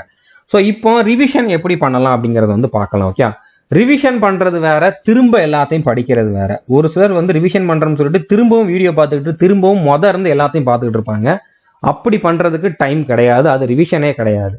ஸோ எல்லாத்தையும் படிக்கக்கூடாது. ஓகே, நீங்கள் வந்து ரிவிஷன் பண்ணுறீங்க அப்படின்னா ஒன்று பிடிஎஃபை மட்டும் பாருங்க, பிடிஎஃப் அப்படியே கண்ணால பாருங்க. ஓகே, மறுபடியும் சால்வ் பண்ணி பார்த்துட்டு இருக்க கூடாது. பார்க்குறீங்க, இப்போ வந்து பர்சன்டேஜில் ஒரு 10 டைப் இருக்குது, அந்த ஒவ்வொரு டைப்புக்கும் 10 டைப்புக்குமே வந்து ஒவ்வொரு கொஷினை வந்து நீங்கள் சால்வ் பண்ணி பாருங்க. அப்படி பண்ணுறதான் ரிவிஷன். மொத்தம் வந்து ஒரு 150 கொஷின் இருக்குன்னா 150 கொஷினையும் திரும்ப சால்வ் பண்ணி ஆன்சர் கண்டுபிடிக்கிறது ரிவிஷனில் வராது. ஓகே, ஸோ அப்படி பண்ணாதீங்க. 150 கொஷின்னா அந்த 150க்கு ஒரு 15-20 கொஷினை மட்டும் சூஸ் பண்ணி சால்வ் பண்ணி பார்க்கணும். டைப் வைஸ், இந்த டைப்புக்கு இந்த கொஷின், இந்த டைப்புக்கு இந்த கொஷின், இந்த டைப் எனக்கு கொஞ்சம் கஷ்டமா இருக்குது அப்படின்னா அதுக்கு இன்னொரு 2 கொஷின் நான் சேர்த்து பண்ணிக்கிறேன். அப்படி பண்றதா ரிவிஷன், அதை தான் நீங்க வந்து பண்ணணும். ஓகே, அதே தான் வந்து ரீசனிங்குமே. ரீசனிங்கை பொறுத்த வரைக்கும் நீங்க வந்து பிடிஎஃப்லாம் பார்க்க வேண்டாம். மேத்ஸுக்கு வந்து நீங்க டாபிக் வைஸ் எல்லா பிடிஎஃப்மே பார்த்துருங்க. இப்போ என்னென்ன டாபிக் சொல்லணும் அதுக்கு நான் பிடிஎஃப்பும் கொடுத்துருக்கேன். நீங்க என்ன வீடியோவில் பார்த்தீங்களோ அதுக்கான பிடிஎஃப் இருக்கும். அந்த பிடிஎஃப் மட்டும் ரிவைஸ் பண்ணுங்க. அந்த பிடிஎஃப் மட்டும் ஒரு வாட்டி இல்லைன்னா 2 வாட்டி கூட பண்ணுங்க. பட் எல்லா டாபிக்குமே பண்ணிருங்க. ரிவிஷன் பண்றப்போ நடுவில் ரேண்டமா 1-2 கொஸ்டின் வந்து நீங்க சால்வ் பண்ணி பாருங்க. ஓகே, அடுத்ததா ரீசனிங் வந்து நீங்க பிடிஎஃப்லாம் பார்க்க வேண்டாம், நீங்க டெஸ்ட் மட்டுமே போடுங்க. அதுல போடுறப்போ எந்த டாபிக்ல வந்து உங்களால வந்து அட்டன் பண்ண முடியல, இல்லைன்னா எந்த டாபிக் வந்து மறந்த மாதிரி இருக்குதோ அதை மட்டும் நீங்க திரும்பி பார்த்துக்கோங்க. எல்லாத்தையுமே வந்து ரிவிஷன் பண்ணணும்னு அவசியம் இல்லை. ரீசனிங்கை பொறுத்த வரைக்கும் கண்டிப்பா நிறைய டாபிக் வந்து உங்களுக்கு மறந்துருக்காது, ஞாபகம் இருக்கும். ஓகே, அதே மாதிரி இங்கிலீஷை பொறுத்த வரைக்கும் நீங்க வந்து மோஸ்ட் இம்பார்ட்டன்ட் ஒகாபுலரிஸ் வந்து நான் நம்மளுடைய கோர்ஸ்ல கொடுத்துருக்கேன். டாப் 100 சினானிம்ஸ், டாப் 100 ஆண்டனிம்ஸ் அந்த மாதிரி கொடுத்துருப்பேன். டாப் 200 இடியம்ஸ் கொடுத்துருப்பேன். அதே மாதிரி மிஸ்பெல்ட்டுக்குமே வந்து டாப் 200 வந்து கொடுத்துருப்போம். அதை மட்டும் இது வரைக்கும் படிக்காதவங்க படிச்சிருங்க. படிச்சிருந்தீங்கன்னா இன்னொரு வாட்டி அந்த பிடிஎஃப் மட்டும் ரிவைஸ் பண்ணுங்க. ஓகே, அதுக்கப்புறம் இப்போ யூடியூப்ல வந்து பாத்தீங்கன்னா ஒகாப் சீரீஸ்ன்னு சொல்லி ஒன்று கொடுத்துருந்தோம். அது எல்லாமே வந்து 2024 ஜிடியில கேட்டிருந்த ஒகாபுலரிஸ் தான். ஓகே, ஸோ 2024 ஜிடியில கேட்டிருந்த எல்லா ஒகாபுலரி கொஸ்டினுமே நம்ம வீடியோவா கொடுத்துட்டோம். அதை வந்து நீங்க பார்க்கல அப்படின்னா பார்த்துக்கோங்க. நான் அந்த பிளேலிஸ்டுக்கான லிங்க் வந்து டிஸ்கிரிப்ஷன்ல கொடுத்துட்றேன். அந்த பிளேலிஸ்டுக்கான லிங்க் நான் ஆல்ரெடி நம்மளுடைய டெலகிராம் சேனல்லையுமே கொடுத்துருக்கேன். அதுக்கப்புறம் ஆல்ரெடி நான் கொடுத்துருந்த கிராமர் வீடியோஸ் 14 பார்த்துருங்க. இன்னும் புதுசா ஒரு 10-12 வீடியோஸ் கொடுப்போம்னு சொல்லியிருக்கேன், அதையும் பார்த்துருங்க. ஸோ இங்கிலீஷுக்கு இது போதும், இதை தாண்டி நீங்க வேற எதுவுமே பண்ண வேண்டாம். இங்க நான் சொன்னதுதான். அதுக்கப்புறம் ஜிகே பொறுத்த வரைக்கும் நீங்க திரும்பி படிக்கிறது இல்லைன்னா எல்லா பிடிஎஃபையும் ரிவைஸ் பண்றது பாசிபிள் கிடையாது. ஓகே, நீங்க எதுவும் நோட்ஸ் எடுத்து வச்சிருந்தீங்க, இப்போ இம்பார்ட்டன்ட் இயர், இப்போ ஹிஸ்டரி படிச்சிருந்தீங்கன்னா அதுல ஒவ்வொரு ஈவெண்ட்டும் எந்தெந்த இயர்ல நடந்துச்சு அப்படின்னு நோட் பண்ணிருப்பீங்க. பாலிட்டியில எந்தெந்த ஆர்டிகிளுக்கு வந்து என்னென்ன அப்படிங்கறத வந்து நோட் பண்ணிருப்பீங்க. அதை மட்டும் நீங்க நோட்ஸ் வச்சிருந்தீங்கன்னா ரிவைஸ் பண்ணுங்க, இல்லைன்னா ஒன்றும் பிரச்சனை இல்லை. ஓகே, பட் கண்டிப்பா டாப் 100 கரண்ட் அஃபேர்ஸ் வந்து நம்ம மந்த் வைஸ் கொடுத்துக்கிட்டு இருக்கோம். அது இன்னும் யூடியூப்ல வந்து கம்ப்ளீட் பண்ணல, ஆனா கண்டிப்பா கம்ப்ளீட் பண்ணிடுவோம். ஓகே, நம்மளுடைய கோர்ஸ்ல வந்து பாத்தீங்கன்னா அக்டோபர் மந்த் வரைக்கும் இருக்கக்கூடிய அந்த கரண்ட் அஃபேர்ஸ் வீடியோஸ் வந்து கொடுத்துட்டோம். ஆனா யூடியூப்ல மே மந்த் ஜூன் மந்த் வரைக்கும் தான் கொடுத்துருக்கோம். அதையும் நம்ம வந்து கொடுத்துருவோம். ஓகே, எக்ஸாமுக்கு முன்னால எல்லாமே கொடுத்துருவோம். டாப் 100 வந்து டிசம்பர் வரைக்கும் வந்து கொடுத்துருவோம். ஜனவரி மந்த் கரண்ட் அஃபேர் படிக்கணுமான்னு கேட்டீங்கன்னா அது படிக்கிறது அந்த அளவுக்கு தேவையில்லை. ஏன்னா நீங்க வந்து ஜனவரி மந்த்லயே வந்து இதுக்கான கொஸ்டினை எடுத்து வச்சிருவாங்க. ஸோ ஜனவரி மந்த்துக்கான கரண்ட் அஃபேர்ஸ் வர்றது சான்ஸ் கம்மி. ஓகே, ஸோ நீங்க வந்து ஜனவரி 2024 இருந்து டிசம்பர் 2024 வரைக்கும் இருக்கக்கூடிய கரண்ட் அஃபேர்ஸ் வந்து தெளிவாக படிச்சுக்கோங்க. இப்போதைக்கு நீங்க வந்து இப்பதான் படிக்க ஆரம்பிக்கிறீங்க அப்படின்னா அந்த டாப் 100 கரண்ட் அஃபேர்ஸ் வந்து பார்த்துக்கோங்க. ஆல்ரெடி படிச்சவங்களுமே ஆல்ரெடி நீங்க மந்த் வைஸ் படிச்சிருந்தாலும் இப்போ மந்த் வைஸ் வந்து ரிவிஷன் பண்றதுக்கு பதிலாக அந்த டாப் 100 மட்டும் பாருங்க. ஓகே, ஸோ டாப் 100 ரொம்ப ரொம்ப முக்கியமானது, மறந்துடாதீங்க பார்க்கறதுக்கு. உங்களுக்காக தான், பர்டிகுலரா எஸ்எஸ்சி ஜிடி ஸ்டூடெண்ட்ஸ்க்காக தான் இதை நாங்கள் ரெடி பண்ணதே. ஓகே, அதனால நீங்க வந்து மிஸ் பண்ணிடாதீங்க. அடுத்ததா பிவைக்யூ சீரியஸ், அதாவது ப்ரீவியஸ் இயர் கொஸ்டின்ஸ், அதாவது 2024 ஜிடியில் கேட்டிருந்த கொஸ்டின்ஸ் வந்து ஒரு 30 செட்ஸ் வந்து ரெடி பண்ணியிருக்கோம். இப்போதைக்கு 30 ஃபுல்லாக நம்ம கொடுக்கல, ஆனால் கண்டிப்பாக எக்ஸாமுக்கு முன்னால் கொடுத்துருவோம். அதாவது நம்ம முன்னால் கொடுத்துருந்தாலும் நிறைய பேர் பார்த்துருக்க மாட்டீங்க, கடைசி நேரத்தில் தான் தேவைப்படும் அப்படின்னா நான் வந்து கொடுக்காம வச்சிருந்தேன். ஆல்ரெடி ஒரு 20 செட் வரைக்கும் வந்து அவர் ரெக்கார்ட் பண்ணி அனுப்பிட்டாரு. இன்னொரு 10 செட்டு கிட்ட தான் கொடுக்க வேண்டி இருக்குது. நான் நம்மளோட சேனல்ல இன்னும் ஃபுல்லாக கொடுக்கல. ஸோ அதுவுமே இனிமேல் ரெகுலராக உங்களுக்கு வரும். ஓகே, ஸோ நம்ம யூடியூப் சேனல்ல இந்த 1 மந்த்ல, இந்த ஜனவரி மந்த்ல வந்து எஸ்எஸ்சி ஜிடிக்கான வீடியோஸ் நிறைய வரும். ஸோ ரெடியா இருங்க. நீங்க உங்களோட ஷெட்யூல்ல அதுக்கும் கொஞ்சம் டைம் வந்து கொடுத்துருங்க. கண்டிப்பா நாங்க இந்த மாசம் கொடுக்குற எந்த வீடியோவுமே நீங்க வந்து மிஸ் பண்ணிடாதீங்க. ஓகே, அடுத்ததா டெஸ்ட் வந்து ரொம்ப ரொம்ப முக்கியமானது. நம்ம ஆப்ல முன்னால டெஸ்ட் சீரிஸ் கொடுத்துருந்தோம், இப்போ அவைலபிள் கிடையாது. நம்ம ஆப் சேஞ்ச் பண்ணதுக்கு அப்புறம் அது வந்து அவைலபிள் இல்லை. ஆல்ரெடி ஜாயின் பண்ணவங்க அதுலயே வந்து போட்டு பார்த்துக்கலாம். பட் புதுசா ஜாயின் பண்ணணும்னு நினைக்கிறவங்க வந்து டெஸ்ட் புக்னு ஒரு ஆப் இருக்குது. ஓகே, டெஸ்ட் புக்னு ஒரு ஆப் இருக்குது. இதுல சப்ஸ்கிரிப்ஷன் வாங்கிக்கோங்க. இதுல நீங்க டெஸ்ட் சீரிஸ் வந்து போட்டு பார்த்துக்கலாம். Topic wise test, sectional test, full test இதெல்லாம் வந்து கண்டிப்பா போட்டாகணும். அது ஏன் போடணும் அப்படிங்கறத நான் பின்னால சொல்றேன். பட் கண்டிப்பா போட்டாகணும். ஓகே, இப்போ இதுக்கான ஸ்ட்ராட்டஜி என்ன அப்படிங்கிறத பார்க்கலாம். பர்டிகுலரா இந்த மாதிரி ஓரளவு சிலபஸ் கம்ப்ளீட் பண்ணவங்க என்ன பண்ணணும் அப்படிங்கிறத பார்க்கலாம். டெய்லி ஒரு ப்ரீவியஸ் இயர் பேப்பர் வந்து நீங்க ஃபுல் செட்டையும் வந்து போட்டு பார்த்துருங்க. 80 கொஸ்டின் ஃபுல்லா போட்டு பாருங்க. 2024 பேப்பர் நீங்க டெஸ்ட் சீரீஸ்ல இருந்தீங்கன்னா அதுல டெஸ்டாவே கொடுத்துருந்தாங்கன்னா அதை சால்வ் பண்ணி பார்க்கலாம். இல்லைன்னா நம்மளுடைய டெலகிராம் சேனல்ல வந்து இந்த 2024 பேப்பர் வந்து தமிழ்ல இருக்கக்கூடிய கொஸ்டின் பேப்பரே வந்து ஃபுல் செட்டுமே இருக்குது. அதை நீங்க போட்டு பார்த்தாலே போதும். அதுலேயே 50 செட்டு கிட்ட இருக்கும். நீங்க வந்து பார்க்க போறது வந்து 30 செட்டு தான். ஒரு நாளைக்கு ஒரு செட் அப்படிங்கிற மாதிரி 30 நாள் வந்து 30 செட்டு தான் பார்க்க போறீங்க. ஸோ அதை வந்து அப்படியே நீங்க பிடிஎஃபா வச்சு கூட சால்வ் பண்ணி பார்க்கலாம். ஸோ நான் ஆல்ரெடி முன்னாலே ஷேர் பண்ணியிருந்தேன், இப்போ மறுபடியும் ஷேர் பண்றேன். அதை நீங்க வந்து யூஸ் பண்ணிக்கோங்க. ஓகே, ஸோ ஒரு நாளைக்கு ஒரு ஃபுல் செட்டு வந்து நீங்க கண்டிப்பா சால்வ் பண்ணணும். ஸோ இதை சால்வ் பண்றோம்னு சும்மா நாளும் சால்வ் பண்ணிட்டு விட்டுறக்கூடாது. சால்வ் பண்றதுல ஒரு அர்த்தம் இருக்கணும், அதுல ஒரு மீனிங் இருக்கணும். ஸோ அது என்ன அப்படின்னு பாத்தீங்கன்னா, ஒவ்வொரு வாட்டியும் நீங்க வந்து மார்க் டெஸ்ட் போடுறப்போ அதை தெளிவாக அனலைஸ் பண்ணணும். அனலைஸ் பண்ணிட்டு உங்களோட வீக்னஸ் என்ன அப்படிங்கிறத கண்டுபிடிக்கணும். நீங்க நினைச்சுக்கிட்டு இருப்பீங்க, நான் ரீசனிங்ல ஃபுல் மார்க் எடுத்துருவேன், நான் மேத்ஸ்ல எல்லாம் ஃபுல் மார்க் எடுத்துருவேன், எல்லாமே படிச்சிட்டோம்னு. ஆனா அந்த மாதிரி ஃபுல் டெஸ்ட் போடுறப்போ தான் தெரியும் நீங்க எவ்வளவு மார்க் எடுக்கிறீங்கன்னு. ஸோ இப்போ எனக்கு வந்து மென்சுரேஷன்ல வரவே இல்லை மார்க். வந்து நான் 4 செட்டு சால்வ் பண்ணி பார்த்தேன், அதுல 1ல கூட எனக்கு வந்து மென்சுரேஷன்ல ஒரு கொஸ்டின் கூட கரெக்ட் ஆகல. அதே மாதிரி நம்பர் சீரிஸ், ரீசனிங்ல இருக்கக்கூடிய நம்பர் சீரிஸ்ல நான் ரொம்ப டைம் எடுக்கிறேன், அனலாகில ரொம்ப டைம் எடுக்கிறேன். டைம் எடுத்தாலும் ஒரு சில இடத்துல வந்து என்ன லாஜிக்னே புரியல. அப்படி உங்களுக்கு எது முடியல, நான் நினைச்சது ஒண்ணு ஆனா அங்க வந்து நடக்கிறது ஒண்ணு அப்படிங்கிற மாதிரி இருக்கும்ல, அதுதான் உங்களோட வீக்னஸ். ஓகே, ஸோ அந்த மாதிரி உங்களோட வீக்னஸ் என்ன அப்படிங்கறத வந்து நீங்க ஃபர்ஸ்டே கண்டுபிடிக்கணும். ஒவ்வொரு டெஸ்ட் போடுறப்போ வந்து ஒரு வீக்னஸ் ஆவது கண்டுபிடிக்கணும், அதை இம்ப்ரூவ் பண்ணணும். எப்படி இம்ப்ரூவ் பண்றது? அந்த டாபிக்கான பிடிஎஃப் இன்னொரு வாட்டி பார்க்கணும். அந்த டாபிக்கு அதிகமான மார்க் டெஸ்ட் போடணும். அந்த டாபிக்கான டாபிக் டெஸ்ட் வந்து போடணும். அதுல இருக்கக்கூடிய ப்ரீவியஸ் இயர் கொஸ்டின்ஸ், அந்த டாபிக்ல இருக்கக்கூடிய ப்ரீவியஸ் இயர் கொஸ்டின் வந்து நிறைய வந்து ப்ராக்டிஸ் பண்ணணும். நம்மளுடைய ஆப்லயுமே வந்து பாத்தீங்கன்னா டாபிக் வைஸ் டெஸ்ட் வந்து கொடுத்துருக்கோம். டெஸ்ட்ங்கிற ஃபோல்டர்ல அன்லிமிட்டட் டெஸ்ட்ங்கிற அந்த ஃபோல்டர் இன்னொன்று இருக்கும். அதுக்குள்ள ஒவ்வொரு டாபிக்குமே வந்து தனித்தனியா கொடுத்துருக்கோம். அந்த டெஸ்ட்டை வந்து நிறைய போடலாம். அப்படி பண்ணீங்கன்னா ஒரு டாபிக் வந்து உங்களுக்கு வீக்னஸா இருந்தது உங்களோட ஸ்ட்ரென்த்தா மாறிடும். ஓகே, ஸோ இந்த மாதிரி தான் வந்து நீங்க இம்ப்ரூவ் பண்ணணும். ஸோ இம்ப்ரூவ் பண்ணிட்டு இந்த சைக்கிளை வந்து ரிப்பீட் பண்ணிக்கிட்டே இருக்கணும். ஒவ்வொரு மார்க் டெஸ்ட் போடுறப்போ ஒரு 2ல இருந்து 3 கொஸ்டின் வந்து எக்ஸ்ட்ரா நீங்க அட்டன் பண்ணிக்கிட்டே இருக்கணும். உங்களோட ஸ்கோரை வந்து இம்ப்ரூவ் பண்ணிக்கிட்டே இருக்கணும். சும்மா நாள் இன்னைக்கு ஒன்று போட்டேன், ஒரு 1 மணி நேரம் போட்டேன், நாளைக்கு ஒரு 1 மணி நேரம் போடுறேன், அப்படியே போட்டு போய்கிட்டே இருந்தா எந்த யூஸுமே கிடையாது. 1 மணி நேரம் டெஸ்ட் போடுறீங்க அப்படின்னா கண்டிப்பா இன்னொரு 1 மணி நேரம் வந்து அதை அனலைஸ் பண்ணி இம்ப்ரூவ் பண்றதுக்கு நீங்க கொடுக்கணும். அப்படி கொடுத்தாதான் டெஸ்ட் போடுறதுலேயே ஒரு மீனிங் இருக்குது. என்ன தப்பு பண்ண அப்படிங்கறத கண்டுபிடிச்சிட்டு அந்த தப்பை வந்து அடுத்து வந்து ரிப்பீட் ஆகாம பாத்துக்கணும். ஓகே, ஸோ புரிஞ்சிருக்குன்னு நினைக்கிறேன். இந்த சைக்கிளை திரும்ப ரிப்பீட் பண்ணணும். ஒவ்வொரு நாளும் அட்லீஸ்ட் ஒரு செட் வந்து நீங்க போட்டாகணும். ஸோ நான் சொன்ன மாதிரி ஒவ்வொரு டெஸ்ட்டும் போட்டு முடிச்சதுக்கு அப்புறம் அடுத்த டெஸ்ட்ல வந்து எவ்வளவு மார்க் அதிகமாகுது அப்படிங்கறது வந்து நீங்க நோட் பண்ணிக்கிட்டே வரணும். ஃபர்ஸ்ட் மார்க் டெஸ்ட்ல எனக்கு வந்து 70 மார்க் வந்துச்சு. அந்த மாதிரி செகண்ட்ல எவ்வளோ, தேர்ட்ல எவ்வளோ அப்படிங்கிற மாதிரி 30th மார்க் டெஸ்ட்டில் வந்து பார்த்தீங்கன்னா கண்டிப்பாக நான் சொன்னதை ஃபாலோ பண்ணிங்கன்னா 100க்கு மேலே உங்களுக்கு வரும். ஓகே, இதுக்கு நான் கேரண்டி கொடுக்குறேன். நான் சொல்கிறத மட்டும் நீங்கள் கரெக்டாக ஃபாலோ பண்ணுங்கள். ஓகே, இப்போ இங்கிலீஷுக்கும் ஜிகேக்கும் என்ன பண்ணணும் அப்படிங்கிறது நான் ஆல்ரெடி சொன்னது தான். அதுக்கு மேலே எக்ஸ்ட்ரா பண்ண வேண்டியது அவசியம் இல்லை. மேத்ஸுக்கும் ரீசனிங்க்கும் நான் இன்னும் ஒரு சில எக்ஸ்ட்ரா பாயிண்ட்ஸ் வந்து சொல்கிறேன். ஓகே, இப்போ மேத்ஸை பொறுத்த வரைக்கும் டெய்லி ஒரு டாபிக் வைஸ் டெஸ்ட் வந்து போடணும். அதாவது ஒரு டாபிக் வைஸ் பிடிஎஃப் வந்து நீங்கள் ரிவைஸ் பண்ணணும், டாபிக் வைஸ் டெஸ்ட்டும் போடணும். அது நீங்கள் எந்த ஆர்டரில் வேணாலும் வச்சுக்கலாம். நம்மளோட கோர்ஸில் என்ன ஆர்டரில் டீச் பண்ணியிருக்கோமோ அந்த ஆர்டரில் வச்சாலும் சரி, இல்லைன்னா உங்களுக்கு பிடிச்ச ஆர்டரில் கூட நீங்கள் வச்சுக்கலாம்.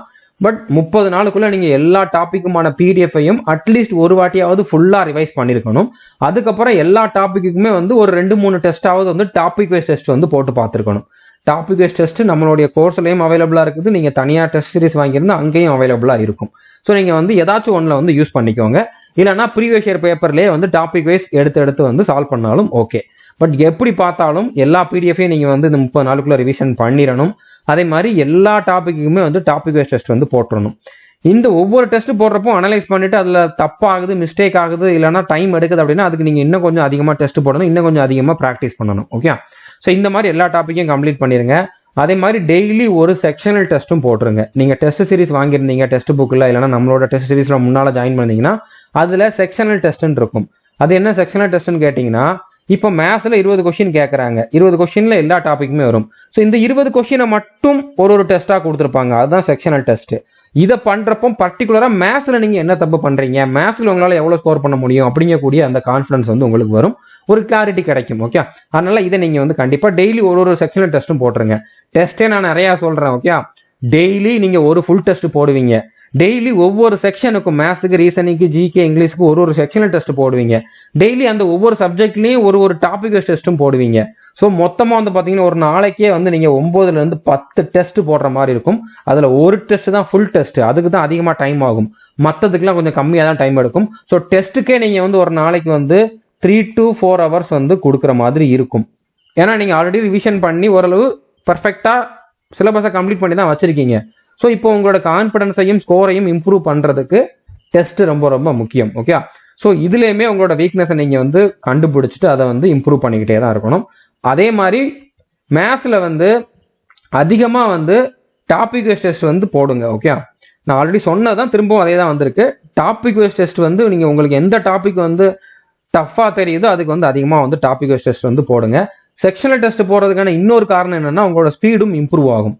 பர்டிகுலரா மேத்ஸுக்குன்னு நீங்க போடுறீங்க அப்படின்னா அதை அந்த இதில் அந்த செக்ஷனை மட்டும் ஃபோக்கஸ் பண்ணி பண்றப்போ நீங்க வந்து எந்த இடத்துல லேக் ஆகுறீங்க, எந்த இடத்துல வந்து ஸ்பீடை இன்க்ரீஸ் பண்ணணும், எதனால உங்களுக்கு வந்து ஸ்பீடு வரல அப்படிங்கக்கூடிய ஒரு கிளாரிட்டி கிடைக்கும். அதை நீங்க கொஞ்சம் கொஞ்சமா இம்ப்ரூவ் பண்ணீங்கன்னா ஸ்பீடு வந்து இன்க்ரீஸ் ஆகும். ஸோ மேத்ஸ்லையும் ரீசனிங்லையும் நீங்க ஃபுல் மார்க் எடுக்கிறதுக்கு ட்ரை பண்ணுங்க. ஒவ்வொரு டெஸ்ட்லயுமே வந்து பாத்தீங்கன்னா டைம் நோட் பண்ணுங்க. செக்ஷனல் டெஸ்ட் போடுறீங்க அப்படின்னா இப்போ ஃபர்ஸ்ட் மேத்ஸுக்கான அந்த 20 கொஸ்டினை வந்து சால்வ் பண்றதுக்கு எனக்கு வந்து ஒரு 35 நிமிஷம் ஆச்சு. ஸோ அடுத்ததுல நான் அதை வந்து கம்மி பண்ணணும். ஸோ அந்த மாதிரி கம்மி பண்ணி ஒரு 25 நிமிஷத்துக்குள்ள வந்து 20 கொஸ்டினை சால்வ் பண்ற மாதிரியாவது கொண்டு வரணும். ஓகே, ஸோ அதுலயும் நீங்க வந்து ஃபோக்கஸ் பண்ணணும். நான் ஒவ்வொரு பாயிண்ட்டும் வித்தியாசமா சொல்லிக்கிட்டே வரேன், பட் எல்லாமே முக்கியமானது தான். ஓகே, அடுத்ததா ரீசனிங். ஸோ ரீசனிங்கை பொறுத்த வரைக்கும் நீங்க வந்து பிடிஎஃப் ரிவைஸ் பண்ண வேண்டாம், பட் டெய்லி ஒரு டாபிக்கான டாபிக் வைஸ் டெஸ்ட் வந்து போடுங்க. என்னென்ன டாபிக் வருதுன்னு தெரியும். அந்த டாபிக்கான டாபிக் வைஸ் டெஸ்ட் போடுறப்ப உங்களுக்கு தெரிஞ்சிடும் இது எனக்கு ஞாபகம் இருக்குதா இல்லையான்னு. ஸோ எனக்கு ஞாபகமே இல்லை, இதுல ஐடியாவே இல்லை அப்படிங்கிற மாதிரி ஒரு சில டாபிக்ல தோணுதுன்னா அந்த டாபிக்கான பிடிஎஃப் மட்டும் ரிவைஸ் பண்ணுங்க. இல்ல வீடியோவும் பார்க்கணும் அப்படின்னா வீடியோ பார்த்துருங்க. ஓகே, ஸோ இந்த மாதிரி எல்லா டாபிக்குமே கம்ப்ளீட் பண்ணுங்க. இதுலயுமே டெய்லி ஒரு செக்ஷனல் டெஸ்ட் போட்டுருங்க, 20 கொஸ்டின் வர்ற மாதிரி. ஸோ அதுலயும் உங்களோட வீக்னஸ் என்ன அப்படிங்கிறத கண்டுபிடிச்சு அதை வந்து கரெக்ட் பண்ணிக்கோங்க. டிஃபிகல்ட்டான டாபிக் என்னென்ன இந்த செக்ஷனல் டெஸ்ட் போடுறப்ப தெரிஞ்சிடும். ரிப்பீட்டடா எனக்கு இந்த டாபிக்ல தான் வந்து கஷ்டமா இருக்குது, இந்த டாபிக் அட்டன் பண்றதே டஃபா இருக்குது அப்படிங்கிற மாதிரி அது என்னென்ன அப்படிங்கறதையும் நோட் பண்ணிக்கிட்டே வாங்க. அதுக்கு அதிகமான இம்பார்ட்டன்ஸ் கொடுங்க. இப்போ கண்டிப்பா இந்த டாபிக் எல்லாமே உங்களுக்கு அந்த லிஸ்ட்ல வந்துடும். Coding, decoding, letter series, analogy, missing numbers, set analogy, அடுத்து ஒரு சில டாபிக் எக்ஸ்ட்ரா கூட வரலாம். ஸோ இந்த டாபிக்கெல்லாம் நீங்க அதிகமான இம்பார்ட்டன்ஸ் கொடுக்கணும். டெய்லி இதுல ஒரு 5, இதுல ஒரு 5, இதுல ஒரு 5, இதுல ஒரு 5, இதுல ஒரு 5 அப்படிங்கிற மாதிரி 5 கொஸ்டின் எக்ஸ்ட்ரா கூட நீங்க வந்து ப்ராக்டிஸ் பண்ணலாம். கிரண் புக்கோ பினாக்கிள் புக்கோ இருந்துச்சு அப்படின்னா, இல்லைன்னா நம்மளோட கோர்ஸ்லயே வந்து டெஸ்ட் கொடுத்துட்டு தான் இருக்கும், அதில் நாங்கள் எல்லா டெஸ்ட்டும் அப்டேட் பண்ணிட்டோம் அப்படின்னா அதில் கூட வந்து ப்ராக்டிஸ் பண்ணிக்கலாம். ஓகே, ஸோ இதுல நீங்க கண்டிப்பா இதை பண்ணி ஆகணும். ஃபுல் மார்க் எடுக்கிறது ரீசனிங்ல ஈஸி மாதிரி தெரியலாம், எல்லாம் படிச்சுட்டு அப்படிங்கிற மாதிரி தோணலாம். ஆனா நீங்க டெஸ்ட் போடுறப்பதான் தெரியும் ஒரு 4-5 கொஸ்டின் என்ன பண்ணணும்னு தெரியாம விட்டு வந்துருவீங்க, இல்லைன்னா டைம் அதிகமா எடுக்குதுன்னு சொல்லிட்டு விட்டு வந்துருவீங்க. இல்ல அதை அட்டன் பண்ணாலும் அதுல ரொம்ப டைம் கொடுத்துட்டு மற்ற கொஸ்டின் அட்டன் பண்ண முடியாம போறதுக்கு வாய்ப்பு இருக்குது. அதனால இதை வந்து சின்சியராக ஃபாலோ பண்ணுங்க. நான் என்ன சொல்றேன் அப்படிங்கிறது வந்து கரெக்டாக ஃபாலோ பண்ணுங்க. ஸோ இதுலேயுமே அதிகமாக டாபிக் வைஸ் டெஸ்ட் வந்து போடுங்க.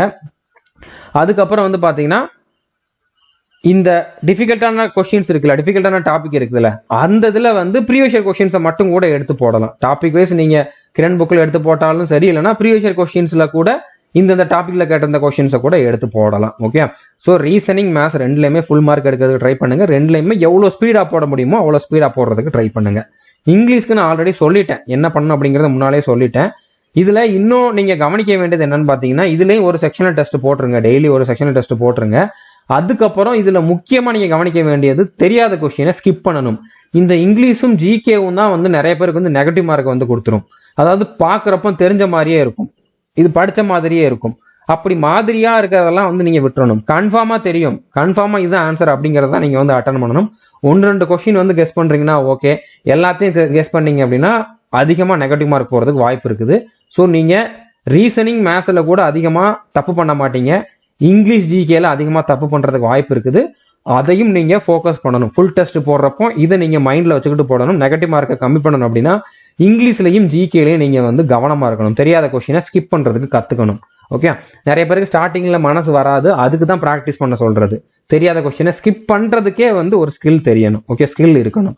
அதே மாதிரி தான் ஜிகேக்கும் அதே தான். ஓகே, டெய்லி ஒரு செக்ஷனல் டெஸ்ட் வந்து போடுங்க. தெரியாத கொஸ்டினை கண்டிப்பா ஸ்கிப் பண்றதுக்கு ட்ரை பண்ணுங்க. அதே மாதிரி நெகட்டிவ் மார்க் வந்து அவாய்ட் பண்ணணும். ஓகே, இப்போ இதுதான் அந்த லிங்க் எல்லாமே நான் ஆல்ரெடி சொன்னது. ஓகே, அதாவது இதுல வந்து என்னென்னலாம் இருக்குன்னு பாத்தீங்கன்னா, ரீசனிங்கான கிராஷ் கோர்ஸ் நான் முன்னால கொடுத்தது. கடைசி டைம்ல இதை நீங்க வந்து பாத்துக்கோங்க. சிலபஸ் கம்ப்ளீட் பண்ணியிருந்தாலும் சரி, கம்ப்ளீட் பண்ணலாட்டியும் சரி, இதை பார்த்தாலே உங்களுக்கு வந்து எல்லா டாப்பிக்கையும் ரிவைஸ் பண்ண ஒரு ஃபீல் வரும். எல்லா டாபிக்குமே நல்லா ப்ராக்டிஸ் பண்ண ஒரு ஃபீல் வரும். ஓகே, ஆல்ரெடி சிலபஸ் கம்ப்ளீட் பண்ணவங்க இதுல வர்ற ஒவ்வொரு கொஸ்டினையுமே ஹோம்ஒர்க் மாதிரி எடுத்துக்கிட்டு சால்வ் பண்ணி பாருங்க. நீங்க தேடி வேற எங்கேயும் போய் பார்க்க வேண்டாம்.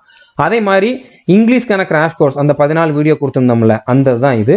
இதுல இன்னொரு 10-12 வீடியோ கொடுப்பேன், அதுவுமே இதே பிளேலிஸ்ட்ல தான் ஆட் ஆகும். அதே மாதிரி ஜிகேக்கான ஜிடி ஒக்காப் சீரிஸ். ஓகே, அதாவது ஒக்காப் சீரிஸ் அப்படிங்கிறது இங்கிலீஷ்கானது. இது வந்து 2024ல கேட்டிருந்த அந்த ஒக்காபுலரி எல்லாமே இதுல இருக்கும், இதையும் பார்த்துருங்க. ஓகே, அதுக்கப்புறம் மேத்ஸுக்கான கிராஷ் கோர்ஸ், இதுமே இந்த ரீசனிங் மாதிரி தான். ஒவ்வொரு டாபிக் வைஸ் வந்து கொடுத்துருப்பேன். இதை பார்த்தாலுமே உங்களுக்கு வந்து நல்ல ஒரு கிளாரிட்டி கிடைக்கும். இது வரைக்கும் நீங்க எல்லா டாப்பிக்கும் படிச்சிருந்தாலும் படிக்கலாட்டியும் கண்டிப்பா இதை பார்த்துருங்க. எல்லா கொஸ்டினுமே ப்ராக்டிஸ் மாதிரி எடுத்துட்டு சால்வ் பண்ணுங்க. அதே மாதிரி ஜிகேக்கான நியூ சீரிஸ், அதாவது இந்த 30 செட்டு கொடுக்குறோம்னு சொல்லியிருந்தோம்ல 2024 கேட்டிருந்த கொஸ்டின்ஸ், அதுக்கான பிளேலிஸ்டுக்கான லிங்க் தான் இது. ஓகே, அதே மாதிரி ஓல்டு சீரிஸ் இதே மாதிரி இன்னொன்று கொடுத்துருந்தோம், அதுலேயும் நிறைய வீடியோஸ் இருக்குது. அதுவுமே ப்ரீவியஸ் இயர் கொஸ்டின்ஸ் தான், அதுக்கு முன்னால கேட்டிருந்த கொஸ்டின்ஸ். ஓகே, அதெல்லாம் இதுல இருக்கும், அதையும் வந்து பார்த்துக்கோங்க. ரீசனிங்கான பிராக்டிஸ் சீரிஸ்னு இன்னொன்று இருக்குது. ஓகே, இது வந்து பார்த்தீங்கன்னா கிராஷ் கோர்ஸ், டாபிக் வைஸ் ஒரு 10 கொஸ்டின் அப்படிங்கிற மாதிரி ஒவ்வொரு வீடியோல நான் வந்து கொடுத்துருப்பேன். இது வந்து எஸ்எஸ்சி ஜிடியில் மட்டும் கேட்டிருந்த previous year questions. Okay, so இது வந்து ஒரு மேம் டீச் பண்ணியிருப்பாங்க, இதே நீங்க வந்து ப்ராக்டிஸுக்கு எடுத்துக்கலாம்.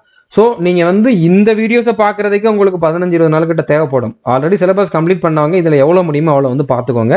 இனிமேல் நாங்கள் புதுசாக போடுற வீடியோஸை மறக்காம பார்த்துருங்க. ஓகே, ஸோ இதுல வந்து நீங்க செலக்ஷன் ஆகணும், நல்ல மார்க் எடுக்கணும் அப்படின்னா ஒரு சில கண்டிஷன்ஸ் வந்து ஃபாலோ பண்ணி தான் ஆகணும். மார்க் டெஸ்ட் சும்மா போடக்கூடாது, ஒவ்வொரு டெஸ்ட்டையும் அனலைஸ் பண்ணணும். நான் திரும்ப சொல்றேன், அது எவ்வளோ முக்கியமானது அப்படிங்கிறத வந்து நீங்க வந்து புரிஞ்சுக்கோங்க. அதுக்கப்புறம் ரெகுலரா ஃபாலோ பண்ணணும். 30 நாள் தான் இருக்குது. 30 நாள் வந்து நான் சொன்னதை ரெகுலரா ஃபாலோ பண்ணுங்க. அதே மாதிரி பாசிட்டிவா இருக்கணும். நீங்க என்னதான் ப்ரிப்பேர் பண்ணாலும் உங்களுக்குள்ள ஒரு நெகட்டிவிட்டி இருக்குது, உங்களுக்குள்ள உங்க மேலே ஒரு டவுட் இருக்குது அப்படின்னா நீங்க செலக்ஷன் ஆகிறதுக்கான சான்ஸ் ரொம்ப கம்மி. ஓகே, உங்க மேல நம்பிக்கை வைங்க, எங்க மேல நம்பிக்கை வைங்க. இவ்வளோ கண்டென்ட் வந்து நம்ம கொடுத்துருக்கோம், வேற எந்த இன்ஸ்டியூட்லயுமே இவ்வளவு கொடுத்துருக்க மாட்டாங்க. நீங்க இவ்வளோ நாள் படிச்சிருக்கீங்க, ஸோ அதுல எல்லாம் நம்பிக்கை வைங்க. ஓகே, உங்களுக்கு கடவுள் நம்பிக்கை இருந்தா கடவுள் மேல நம்பிக்கை வைங்க.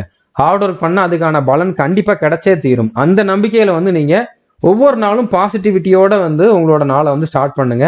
ஒவ்வொரு வாட்டியும் நீங்க படிக்கிறப்போ டெஸ்ட் போடுறப்போ வந்து ஃபுல் பாசிட்டிவ் மைண்ட் செட்டோட வந்து பண்ணுங்க. கண்டிப்பா கிடைக்கும், எனக்கு இது கிடைச்சிருச்சு அப்படிங்கிற மாதிரியே வந்து அஷ்யூம் பண்ணிக்கோங்க. ஓகே, நம்ம நம்பிக்கைக்கு ஒரு பவர் இருக்குது, அது நீங்க கிடைக்கிறப்பதான் ஃபீல் பண்ணுவீங்க. ஓகே, அதை அச்சீவ் பண்றப்பதான் ஃபீல் பண்ணுவீங்க. நம்பிக்கைக்கு கண்டிப்பா பவர் இருக்குது, பாசிட்டிவா இருங்க. ஓகே, அதுக்கப்புறம் சோசியல் மீடியால இருந்து இந்த 1 மாசம் விலகிருங்க. ஓகே, வாட்ஸ்அப்பு, ஃபேஸ்புக்கு, அதுக்கப்புறம் இன்ஸ்டாகிராமு, யூடியூப்ல வரக்கூடிய ஷார்ட்ஸ், இதெல்லாம் வந்து கம்ப்ளீட்டா வந்து கண்டிப்பா அவாய்ட் பண்ணிருங்க. இதுதான் உங்களோட டைம் வந்து வேஸ்ட் பண்ண வைக்கும். அது உங்களுக்கே தெரியும், நான் சொல்லணும்னு அவசியம் கிடையாது. ஸோ இதுல இருந்து நீங்க கண்டிப்பா தள்ளி இருக்கணும். ஓகே, அதுக்கப்புறம் நான் சொன்ன டார்கெட் எல்லாத்தையுமே வந்து கம்ப்ளீட் பண்ணிருங்க. நான் என்னென்ன சொல்லணும் அதை வந்து அப்படியே ஃபாலோ பண்ணிருங்க. ஸோ அடுத்தது நிறைய பேருக்கு இருக்கக்கூடிய டவுட் வந்து மார்க் டெஸ்ட் ஏன் போடணும் அப்படின்னு சொல்லி. நான் பாட்டுக்கு டேரெக்டாக சிலபஸை கம்ப்ளீட் பண்ணிட்டு போய் அட்டன் பண்ண என்னால் வந்து செலெக்ஷன் ஆக முடியாதான்னு கேட்டிங்கன்னா கண்டிப்பாக அதுக்கான சான்ஸ் கம்மி. மார்க் டெஸ்ட் போட்டால் தான் செலெக்ஷன் ஆக முடியும். அது இப்போ வரக்கூடிய கட் ஆஃப்லாம் பார்த்தா மார்க் டெஸ்ட் போடாமல் செலெக்ஷன் ஆகிறதுங்கிறது ஆல்மோஸ்ட் இம்பாசிபிள் தான். ஓகே, ஸோ இப்போ ஏன் மார்க் டெஸ்ட் போடணும் அப்படின்னா ஃபர்ஸ்ட் உங்களோட வீக்னஸ் என்ன அப்படிங்கிறது உங்களால் வந்து தெரிஞ்சுக்க முடியும். இந்த டாப்பிக்ல நான் திணறேன், அப்போ இதை நான் வந்து இம்ப்ரூவ் பண்ணணும். அதுக்கப்புறம் இந்த இடத்துல நான் வந்து நெகட்டிவ் மார்க் விட்டுக்கிட்டே இருக்கேன், அப்போ இதை நான் வந்து அவாய்ட் பண்ணணும்.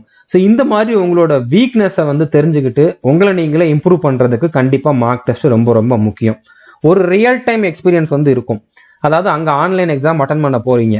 ஸோ ஒரு கொஷின் தான் ஒவ்வொரு பேஜ்லையும் வரும். அடுத்தடுத்து தான் நீங்கள் வந்து அதை ஸ்வைப் பண்ணி தான் ஆன்சர் பண்ணுற மாதிரி இருக்கும். எடுத்த உடனே புதுசாக போய் பண்ணுறீங்க அப்படின்னா அதுக்கு உங்களை நீங்களே பழக்கப்படுத்திக்கிறதுக்கே ஒரு 10-15 கொஷின் அட்டன் பண்ணதுக்கு அப்புறம் தான் உங்களுக்கு அந்த பழக்கம் வரும். ஸோ அது நீங்கள் முன்னாலே தெரிஞ்சுக்க முடியும். அந்த ப்ரெஷரை எப்படி ஹேண்டில் பண்ணலாம் அப்படிங்கிறது வந்து உங்களுக்கு வந்து மார்க் டெஸ்ட் போடுறப்ப தான் தெரியும். ஓகே, டைம் மேனேஜ் பண்ணுறதுமே மார்க் டெஸ்ட் போட்டால் தான் தெரியும். நீங்கள் நினச்சிக்கிட்டு இருப்பீங்க என்னால் முடியும் அப்படின்னு, ஆனால் அந்த டைமை மேனேஜ் பண்ண முடியாமல் எத்தனையோ பேர் வந்து சரியாக ஸ்கோர் பண்ணாமல் இருந்திருக்காங்க. ஸோ டைமை எப்படி மேனேஜ் பண்ணணும் அப்படிங்கக்கூடிய அந்த ஸ்கில்லுமே வந்து மார்க் டெஸ்ட் போட்டால் தான் வரும். நெகட்டிவ் மார்க் அவாய்ட் பண்ணுறதுக்குமே வந்து மார்க் டெஸ்ட் ரொம்ப ரொம்ப முக்கியம். அதை அனலைஸ் பண்ண தான் தெரியும். ஸோ அப்போ நம்ம வந்து இந்த இடத்துல இப்படி பண்ணக்கூடாது அப்படின்னு சொல்லிட்டு நாமளே வந்து இம்ப்ரூவ் பண்ணிக்குவோம். ஸோ ஃபைனலி இதெல்லாம் பண்ணுறப்பவே உங்களோட கான்ஃபிடன்ஸ் லெவல் வந்து இன்க்ரீஸ் ஆயிரும். எக்ஸாமுக்கு போகிறதுக்கு முன்னாலேயே நிறைய பேருக்கு வந்து அந்த நம்பிக்கை வந்து நான் செலெக்ஷன் ஆயிடுவேன், கண்டிப்பாக 100-120 மார்க்குக்கு மேலே எடுப்பேன் அப்படிங்கக்கூடிய கான்ஃபிடன்ஸ் வந்துடும். ஓகே, அதுக்கப்புறம் முக்கியமாக வந்து பார்த்தீங்கன்னா நீங்கள் என்ன ஆர்டரில் அட்டன் பண்ணணும் அப்படிங்கக்கூடிய அந்த ஆர்டர் ஆஃப் அட்டம்ப்டையும் டிசைட் பண்ணுறதுக்கு நீங்கள் மார்க் டெஸ்ட் போட தான் வந்து தெரியும். ஓகே, நீங்கள் பாட்டுக்க எக்ஸாமில் போய் பார்த்துக்கலாம் அப்படின்ட்டு ஃபர்ஸ்ட் மேத்ஸை வந்து அட்டன் பண்ணுறீங்க. மேத்ஸுக்கே வந்து உங்களுக்கு ஒரு 35 நிமிஷம் ஆயிடுச்சு. ஸோ அதில் 20 கொஸ்டின் தான் அட்டன் பண்ணியிருப்பீங்க. 35 நிமிஷத்தில் வந்து 20 கொஸ்டின் தான் அட்டன் பண்ணியிருக்கீங்க. இன்னும் 60 கொஸ்டின் இருக்கு. எவ்வளோ நேரம் இருக்குது? 25 நிமிஷம் தான் இருக்குது. பாதி நிமிஷத்துக்கு மேலே வந்து பார்த்தீங்கன்னா பாதி டைமுக்கு மேலே நான் வந்து பாதி கொஸ்டின் கூட பண்ணலை. இன்னும் 60 கொஸ்டின் இருக்குது, 25 நிமிஷம் தான் இருக்குதுன்னு சொல்லி இந்த ப்ரெஷர்லேயே உங்களால் வந்து மிச்சம் இருக்கக்கூடிய 60 கொஸ்டின்ல 10 கொஸ்டின் கூட கரெக்டாக போட முடியாது.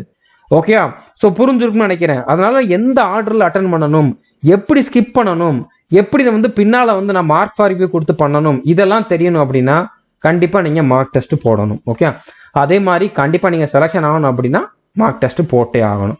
ஸோ இவ்வளோ இம்பார்ட்டன்ஸ் இருக்குது. மார்க் டெஸ்ட் வந்து நீங்க லைட்டா எடுத்துடாதீங்க. இப்போ ஆர்டர் ஆஃப் அட்டெம்ப்ட் வந்து நீங்க ஓரளவு ட்ரையல் அண்ட் எரர் மெத்தட்ல ஒரு வாட்டி இப்படி பண்றேன், ஒரு வாட்டி அப்படி பண்றேன், எனக்கு இதுதான் கம்ஃபர்டபுளா இருக்குது, இதுல தான் என்னால நல்லா பண்ண முடியுது அப்படின்னு சொல்லி டிசைட் பண்ணியிருந்தீங்க அப்படின்னா ஓகே, அதையே அப்படியே ஃபாலோ பண்ணுங்க. ஓகே, இல்ல எனக்கு ஒரு ஐடியாவே இல்லை நீங்களே சொல்லுங்க அப்படின்னு கேட்டீங்கன்னா நான் என்ன ரெக்கமெண்ட் பண்ணுவேன் அப்படின்னா, இப்போ இதுல வந்து 4 சப்ஜெக்ட் இருக்குதா, 4ல எந்த சப்ஜெக்ட்ல இருக்கக்கூடிய கொஸ்டின் வேணாலும் நீங்க எப்போ வேணாலும் பார்த்துக்கலாம். இதுல இப்போ இந்த டைமுக்குள்ள இதுதான் பார்க்கணும், இந்த டைமுக்குள்ள இதுதான் பார்க்கணும் அப்படிங்கிற மாதிரி கண்டிஷன் இருக்காது. ஸோ அப்போ நீங்க என்ன பண்ணணும் அப்படின்னா ஃபர்ஸ்ட் எடுத்த உடனே ஜிகே இங்கிலீஷ் இந்த ரெண்டையும் கம்ப்ளீட் பண்ணணும். நீங்க ஃபர்ஸ்ட் இங்கிலீஷ் எடுத்தாலும் சரி, இல்லைன்னா ஜிகே எடுத்தாலும் சரி. ஆனா ஜிகே இங்கிலீஷ் இந்த ரெண்டையுமே வந்து எவ்வளவு குயிக்கா முடியுமோ அவ்வளவு குயிக்கா வந்து கம்ப்ளீட் பண்ணணும். இப்போ ஜிகேவை பொறுத்த வரைக்கும் கொஸ்டினை பார்க்க போறீங்க, ரீட் பண்ண போறீங்க, தெரிஞ்சா ஆன்சரை செலக்ட் பண்ணுவீங்க, தெரியலனா ஸ்கிப் பண்ண போறீங்க. ஸோ ரீட் பண்றதுக்கு தான் டைமே. ஒரு கொஸ்டினை ரீட் பண்ணி அண்டர்ஸ்டாண்ட் பண்றதுக்கு எவ்வளவு நேரம் ஆக போகுது? தமிழ்ல தான் கேட்கறாங்க. தமிழ் மீடியம் ஸ்டூடெண்டா இருந்தாலுமே டக்குன்னு வந்து அண்டர்ஸ்டாண்ட் ஆகும் தமிழ்ல இருக்கிறனால. ஸோ அப்போ ஒரு 10 செகண்ட் ஆகுமா ஒரு கொஸ்டினுக்கு? 10ல இருந்து 15 செகண்ட் ஆகுமா? ஸோ 20 கொஸ்டின் அட்டன் பண்றதுக்கு மேக்ஸிமம் 4 to 5 மினிட்ஸ் தான் கொடுக்கணும். அதுக்குள்ள இதை வந்து நீங்க கம்ப்ளீட் பண்ணிடணும். அதே மாதிரி இங்கிலீஷ்லயுமே அதே தான். நீங்க படிச்சிருந்தது மேக்ஸிமம் வந்து ஒகாபுலரி தான் படிச்சிருப்பீங்க. தெரிஞ்சா அட்டன் பண்ணுங்க, தெரியலனா ஸ்கிப் பண்ணுங்க. ஒரு சிலர் கொஞ்சம் அதிகமா படிச்சிருந்தீங்கன்னா அதிகமா டைம் கொடுத்து பண்ணலாம். பட் எப்படி பார்த்தாலும் 20 கொஸ்டின் அட்டன் பண்றதுக்கு ஒரு 8ல இருந்து 10 நிமிஷம் தான் கொடுக்கணும். ஓகே, அடுத்தது என்ன பண்ணுங்க, ரீசனிங்க்கு வாங்க. ஓகே, இது ஃபர்ஸ்ட் பண்ணுங்க, இது செகண்ட், இல்லைன்னா இது ஃபர்ஸ்ட் இது செகண்ட், இதுல நீங்க மாத்திக்கலாம், ஒன்றும் பிரச்சனை இல்லை. தேர்ட் வந்து பாத்தீங்கன்னா ரீசனிங்ல 20 கொஸ்டினையும் ஒரே இதுல வந்து நான் அட்டன் பண்ணிட்டு தான் மேத்ஸுக்கு போவேன் அப்படிங்கிற மாதிரி நின்றுட்டு இருந்தீங்கன்னா கண்டிப்பா மாட்டிக்குவீங்க. ஏன்னா 20 கொஸ்டின்ல 3-4 கொஸ்டின் ட்விஸ்ட் வச்சிருப்பாங்க, டைம் எடுக்கிற மாதிரி இருக்கும். அதுல மாட்டிக்கிட்டீங்க அப்படின்னா கண்டிப்பா உங்களுக்கு மேத்ஸ்ல கொஸ்டின் அட்டன் பண்றதுக்கு டைம் பத்தாது. ஈஸியான கொஸ்டின்ஸ் இருக்கலாம், அதை பார்க்கறது கூட டைம் பத்தாது. பின்னால ஆன்சருக்கு பார்த்ததுக்கு அப்புறம் இதை நம்ம பார்க்காமலே விட்டுட்டோம் அப்படிங்கிற மாதிரி ஃபீல் பண்றதுக்கு வாய்ப்பு இருக்குது. அதனால என்ன பண்ணணும் அப்படின்னா ரீசனிங்ல கொஸ்டினை பார்க்கறப்பே உங்களுக்கு தெரியும் இதை வந்து கொஞ்சம் டைம் கொடுத்தா என்னால பண்ண முடியும். ஒரு 30 செகண்ட் 35 செகண்ட்ல பண்ண முடியும். ஒரு கொஸ்டினுக்கு 30ல இருந்து 40 செகண்ட் தான், மேக்ஸிமம் 45 செகண்ட் தான் ஒரு கொஸ்டினுக்கு. 45 செகண்டுக்கு மேல போகுது ஆன்சர் வருமா வராது அப்படிங்கக்கூடிய டவுட்ல தான் இன்னமும் நான் இருக்கிறேன் அப்படின்னு அதை ஸ்கிப் பண்ணிட்டு அடுத்த கொஸ்டினுக்கு போறதுதான் நல்லது. அதுலயே உட்காந்துக்கிட்டு இருந்தா 2 நிமிஷம் 3 நிமிஷம் ஆயிரும், டைம் தான் வேஸ்ட் ஆகும், கடைசியில் ஆன்சர் வருமா வராது அப்படிங்கிறது டவுட் தான். ஓகே, அதனால 45 செகண்ட் ஒரு கொஸ்டினுக்கு அப்படிங்கிற மாதிரி எடுத்துக்கோங்க.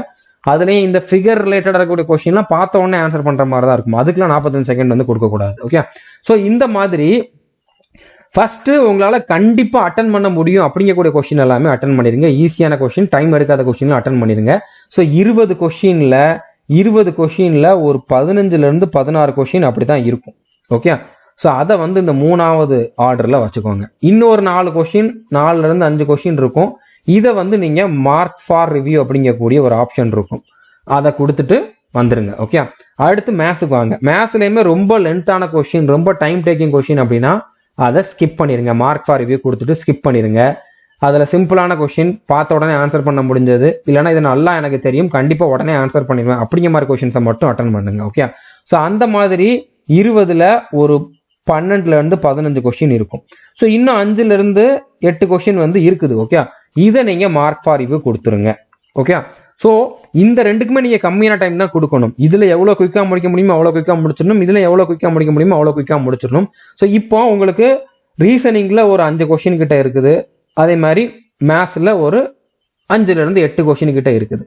கண்டிப்பா உங்களுக்கு 10 நிமிஷத்துக்கிட்ட டைம் இருக்கும். ஸோ 10 நிமிஷத்துக்கிட்ட டைம் இருக்குது. மொத்தமா வந்து பாத்தீங்கன்னா ஒரு 10ல இருந்து 12 கொஸ்டின் தான் மிச்சம் இருக்குது. மற்ற கொஸ்டின்லாம் நீங்க பார்த்துட்டீங்க. நீங்க வந்து ஓரளவு செலக்ஷன் ஆகிறதுக்கு தேவையான மார்க்கை விட அதிகமாவே ஸ்கோர் பண்ணிட்டீங்க ஆல்ரெடி. ஓகே, இனிமேல் வர்றதெல்லாம் போனஸ் தான். ஸோ இந்த இனிமேல் இருக்கக்கூடிய கொஸ்டினுக்குலாம் டைம் எடுக்க போகுதுன்னு தெரியுது. 10 நிமிஷம் 5 கொஸ்டின் போட்டா கூட போதும், பட் 5யும் கரெக்டா போடுற மாதிரி பொறுமையா சால்வ் பண்ணுங்க. இந்த மாதிரி ஆர்டர் ஆஃப் அட்டெம்ப்ட் வச்சுக்கிட்டீங்க அப்படின்னா கண்டிப்பா உங்களால வந்து பெட்டரா பண்ண முடியும். இதை நான் ஏன் இப்பவே சொல்றேன் அப்படின்னா, நீங்க மார்க் டெஸ்ட் போடுறப்பவுமே வந்து இதை ஃபாலோ பண்ணீங்க அப்படின்னா தான் உங்களுக்கு வந்து இதுக்கு ஒரு பழக்கம் வரும். ஓகே, இதை வந்து உங்களால வந்து எக்ஸாம்ல போய் யூட்டிலைஸ் பண்ண முடியும், அதை வந்து உங்களால வந்து பெர்ஃபார்ம் பண்ண முடியும். ஓகே, ஸோ புரிஞ்சிருக்குன்னு நினைக்கிறேன். இப்போ மார்க் அனாலிசிஸ் எப்படி பண்ணணும் அப்படின்னு ஒரு சிலர் வந்து கேட்டுக்கிட்டு இருக்கீங்க. ஓகே, ஸோ என்ன பண்ணணும்னா, ஒவ்வொரு மார்க் டெஸ்ட்டும் அட்டன் பண்ணதுக்கு அப்புறம் அதோட சொல்யூஷனை வந்து பாருங்க. ஓகே, அதுல ராங் கொஸ்டின் என்னென்ன பண்ணிருக்கீங்களோ அதை மட்டும் ஃபோக்கஸ் பண்ணுங்க. இந்த டாபிக்ல நான் இதை வந்து தப்பா அட்டன் பண்ணிருக்கேன், ஆனா இந்த டாபிக் நான் படிச்சிருக்கேன், அப்போ இதை வந்து நான் இன்னும் கொஞ்சம் இம்ப்ரூவ் பண்ணணும், இந்த டாபிக் நான் இன்னும் கொஞ்சம் ப்ராக்டிஸ் பண்ணணும். அதுக்கப்புறம் இந்த இடத்துல வந்து தெரிஞ்சிருந்தாலும் நான் தப்பு பண்ணியிருக்கேன், இந்த மாதிரி கேர்லெஸ் மிஸ்டேக் பண்ணியிருக்கேன், அது இனிமேல் வரக்கூடாது. இந்த கொஸ்டின் எனக்கு தெரியாது, இருந்தாலும் நான் வந்து ஒரு குருட்டு தைரியத்தில் அட்டன் பண்ணி எனக்கு வந்து நெகட்டிவ் மார்க் ஆயிருச்சு, அப்போ இதை நான் வந்து அவாய்ட் பண்ணணும். இந்த மாதிரி பண்றது அனாலிசிஸ். ஓகே, ஸோ இதை பண்ணி கொஞ்சம் கொஞ்சமா வந்து இம்ப்ரூவ் பண்ணணும். ஒவ்வொரு மிஸ்டேக்கையும் நீங்க வந்து நோட் பண்ணுங்க, அந்த ஒவ்வொரு மிஸ்டேக்கையுமே வந்து நீங்க இம்ப்ரூவ் பண்ணிக்கிட்டே வாங்க. ஓகே, ஸோ இதை பண்ண வந்து பாத்தீங்கன்னா உங்களோட மார்க் வந்து இன்க்ரீஸ் ஆகும், நம்பர் ஆஃப் அட்டெம்ப்ட்டுமே வந்து இன்க்ரீஸ் ஆகிட்டே இருக்கும். ஸோ நான் ஆல்ரெடி சொன்ன மாதிரி பாசிட்டிவா இருங்க. இந்த மார்க் டெஸ்ட்ல வந்து நீங்க ப்ரீவியஸ் இயர் பேப்பரை போட்டு பாக்குறீங்கன்னா ஓகே, அதே மாதிரி தான் உங்களுக்கு வந்து எக்ஸாம்ல வரும். நீங்க டெஸ்ட் புக்ல பாத்தீங்கன்னா அவனே ஃபுல் டெஸ்ட்னு ஒன்று கொடுத்துருப்பான். ஓகே, அவனே ஃபுல் டெஸ்ட்னு கொடுத்துருப்பான். அது வந்து எக்ஸாம்ல எந்த லெவல்ல கேட்குறாங்களோ அதை விட டஃப்பானதாக தான் இருக்கும், அதை விட பெரிய கொஷின்ஸாக தான் இருக்கும். ஸோ அதை விட ஈஸியாக தான் எக்ஸாமில் வரும். அதனால இந்த ஃபுல் டெஸ்ட்டில் எனக்கு மார்க் அதிகமாக வரல அப்படின்னு சொல்லிட்டு யாரும் ஃபீல் பண்ண வேண்டாம். ப்ரீவியஸ் இயர் பேப்பரை கரெக்டாக பண்ணுறீங்களா, அதில் நான் சொன்ன டார்கெட்டை ரீச் பண்ணுறீங்களா அப்படிங்கிறத மட்டும் பார்த்தா போதுமானது. ஸோ நான் பிளான் பண்ணதை விட அதிகமான பாயிண்ட்ஸ் வந்து டிஸ்கஸ் பண்ணியிருக்கேன். நான் பிளான் பண்ணதை விட அதிகமான டைம் எடுத்துக்கிட்டேன். பட் கண்டிப்பாக உங்களுக்கு எந்த இடத்துலையுமே வந்து தேவையில்லாமல் நான் சொல்லியிருக்க மாட்டேன் அப்படிங்கிறத நம்புறேன். ஓகே, எல்லாமே உங்களுக்கு தேவையான பாயிண்ட்ஸாக நான் சொல்லியிருக்கேன். ஸோ நல்லா பண்ணுங்க. All the best. திரும்ப டெய்லி ஒரு வீடியோலாம் என்னால் வந்து எஸ்எஸ்சிக்கு ஜிடிக்குன்னு கொடுத்துக்கிட்டே இருக்க முடியாது. நான் அந்த இங்கிலீஷுக்கு கொடுக்குறேன்னு சொல்லியிருக்கேன், அதுக்கப்புறம் வேற என்னென்ன டாபிக்லாம் கொடுக்குறோனோ அதை வந்து கொடுக்குறேன்னு சொல்லியிருக்கேன். சார் மோட்டிவேஷனுக்கு ஏதாச்சும் கொடுங்க, ஒரு ஐடியா இல்லை அப்படின்லாம் கேட்டிங்கன்னா 40 நிமிஷமா உங்களுக்கு ஐடியா தான் நான் சொல்லியிருக்கேன். ஓகே, அந்த மாதிரி யாரும் கேட்டால் கண்டிப்பாக உங்களுக்கு ரிப்ளை வராது. இந்த வீடியோ பார்க்காதவங்க தான் அதை கேட்பாங்க, அவங்களுக்கு ஆன்சர் பண்ணணும் எங்களுக்கு அவசியம் கிடையாது. ஸோ புரிஞ்சிருக்குன்னு நினைக்கிறேன். உங்களுக்காக தான் நான் இவ்வளோ நேரம் வந்து மூச்சு கொடுத்து வந்து பேசியிருக்கேன். ஓகே, தொண்டை தண்ணி வத்துற அளவுக்கும் பேசியிருக்கேன் அப்படின்னா உங்களுக்காக தான். இந்த ஒரு மாசத்துல உங்களுக்கு ஒரு கிளாரிட்டி வரணும். இந்த மாதிரி சிச்சுவேஷன்ல நிறைய பேர் இருப்பீங்க. இப்போ லாஸ்ட் ஜிடியில் செலெக்ஷன் ஆகிற ஸ்டேஜுக்கு வந்துட்டு 1 மார்க் 2 மார்க் அரை மார்க்ல செலெக்ஷன் ஆகாதவங்க நிறைய பேர் இருப்பீங்க. அவங்க எல்லாருக்குமே வந்து ஒரு பூஸ்டப் கொடுக்கணும் அப்படிங்கிறதுக்காக தான் நான் ஒரே வீடியோல இவ்வளோ பாயிண்ட்ஸ் வந்து சொல்லியிருக்கேன். தேவைன்னா இந்த வீடியோவை திரும்ப பார்த்துக்கோங்க. இனிமேல் உங்களுக்கு அட்மிட் கார்டு வர்றதுக்கான வீடியோ கொடுப்பேன். அடுத்ததா எக்ஸாம் நடக்கிறப்போ ஒரு சில வீடியோஸ் முடிஞ்சா கொடுக்குறேன். ஓகே, ஸோ புரிஞ்சிருக்குன்னு நினைக்கிறேன். இது வரைக்கும் நம்ம சேனலை நீங்க சப்ஸ்கிரைப் பண்ணல அப்படின்னா சப்ஸ்கிரைப் பண்ணிட்டு பெல் ஐக்கனை கிளிக் பண்ணி வச்சுக்கோங்க. All the best. தேங்க்யூ.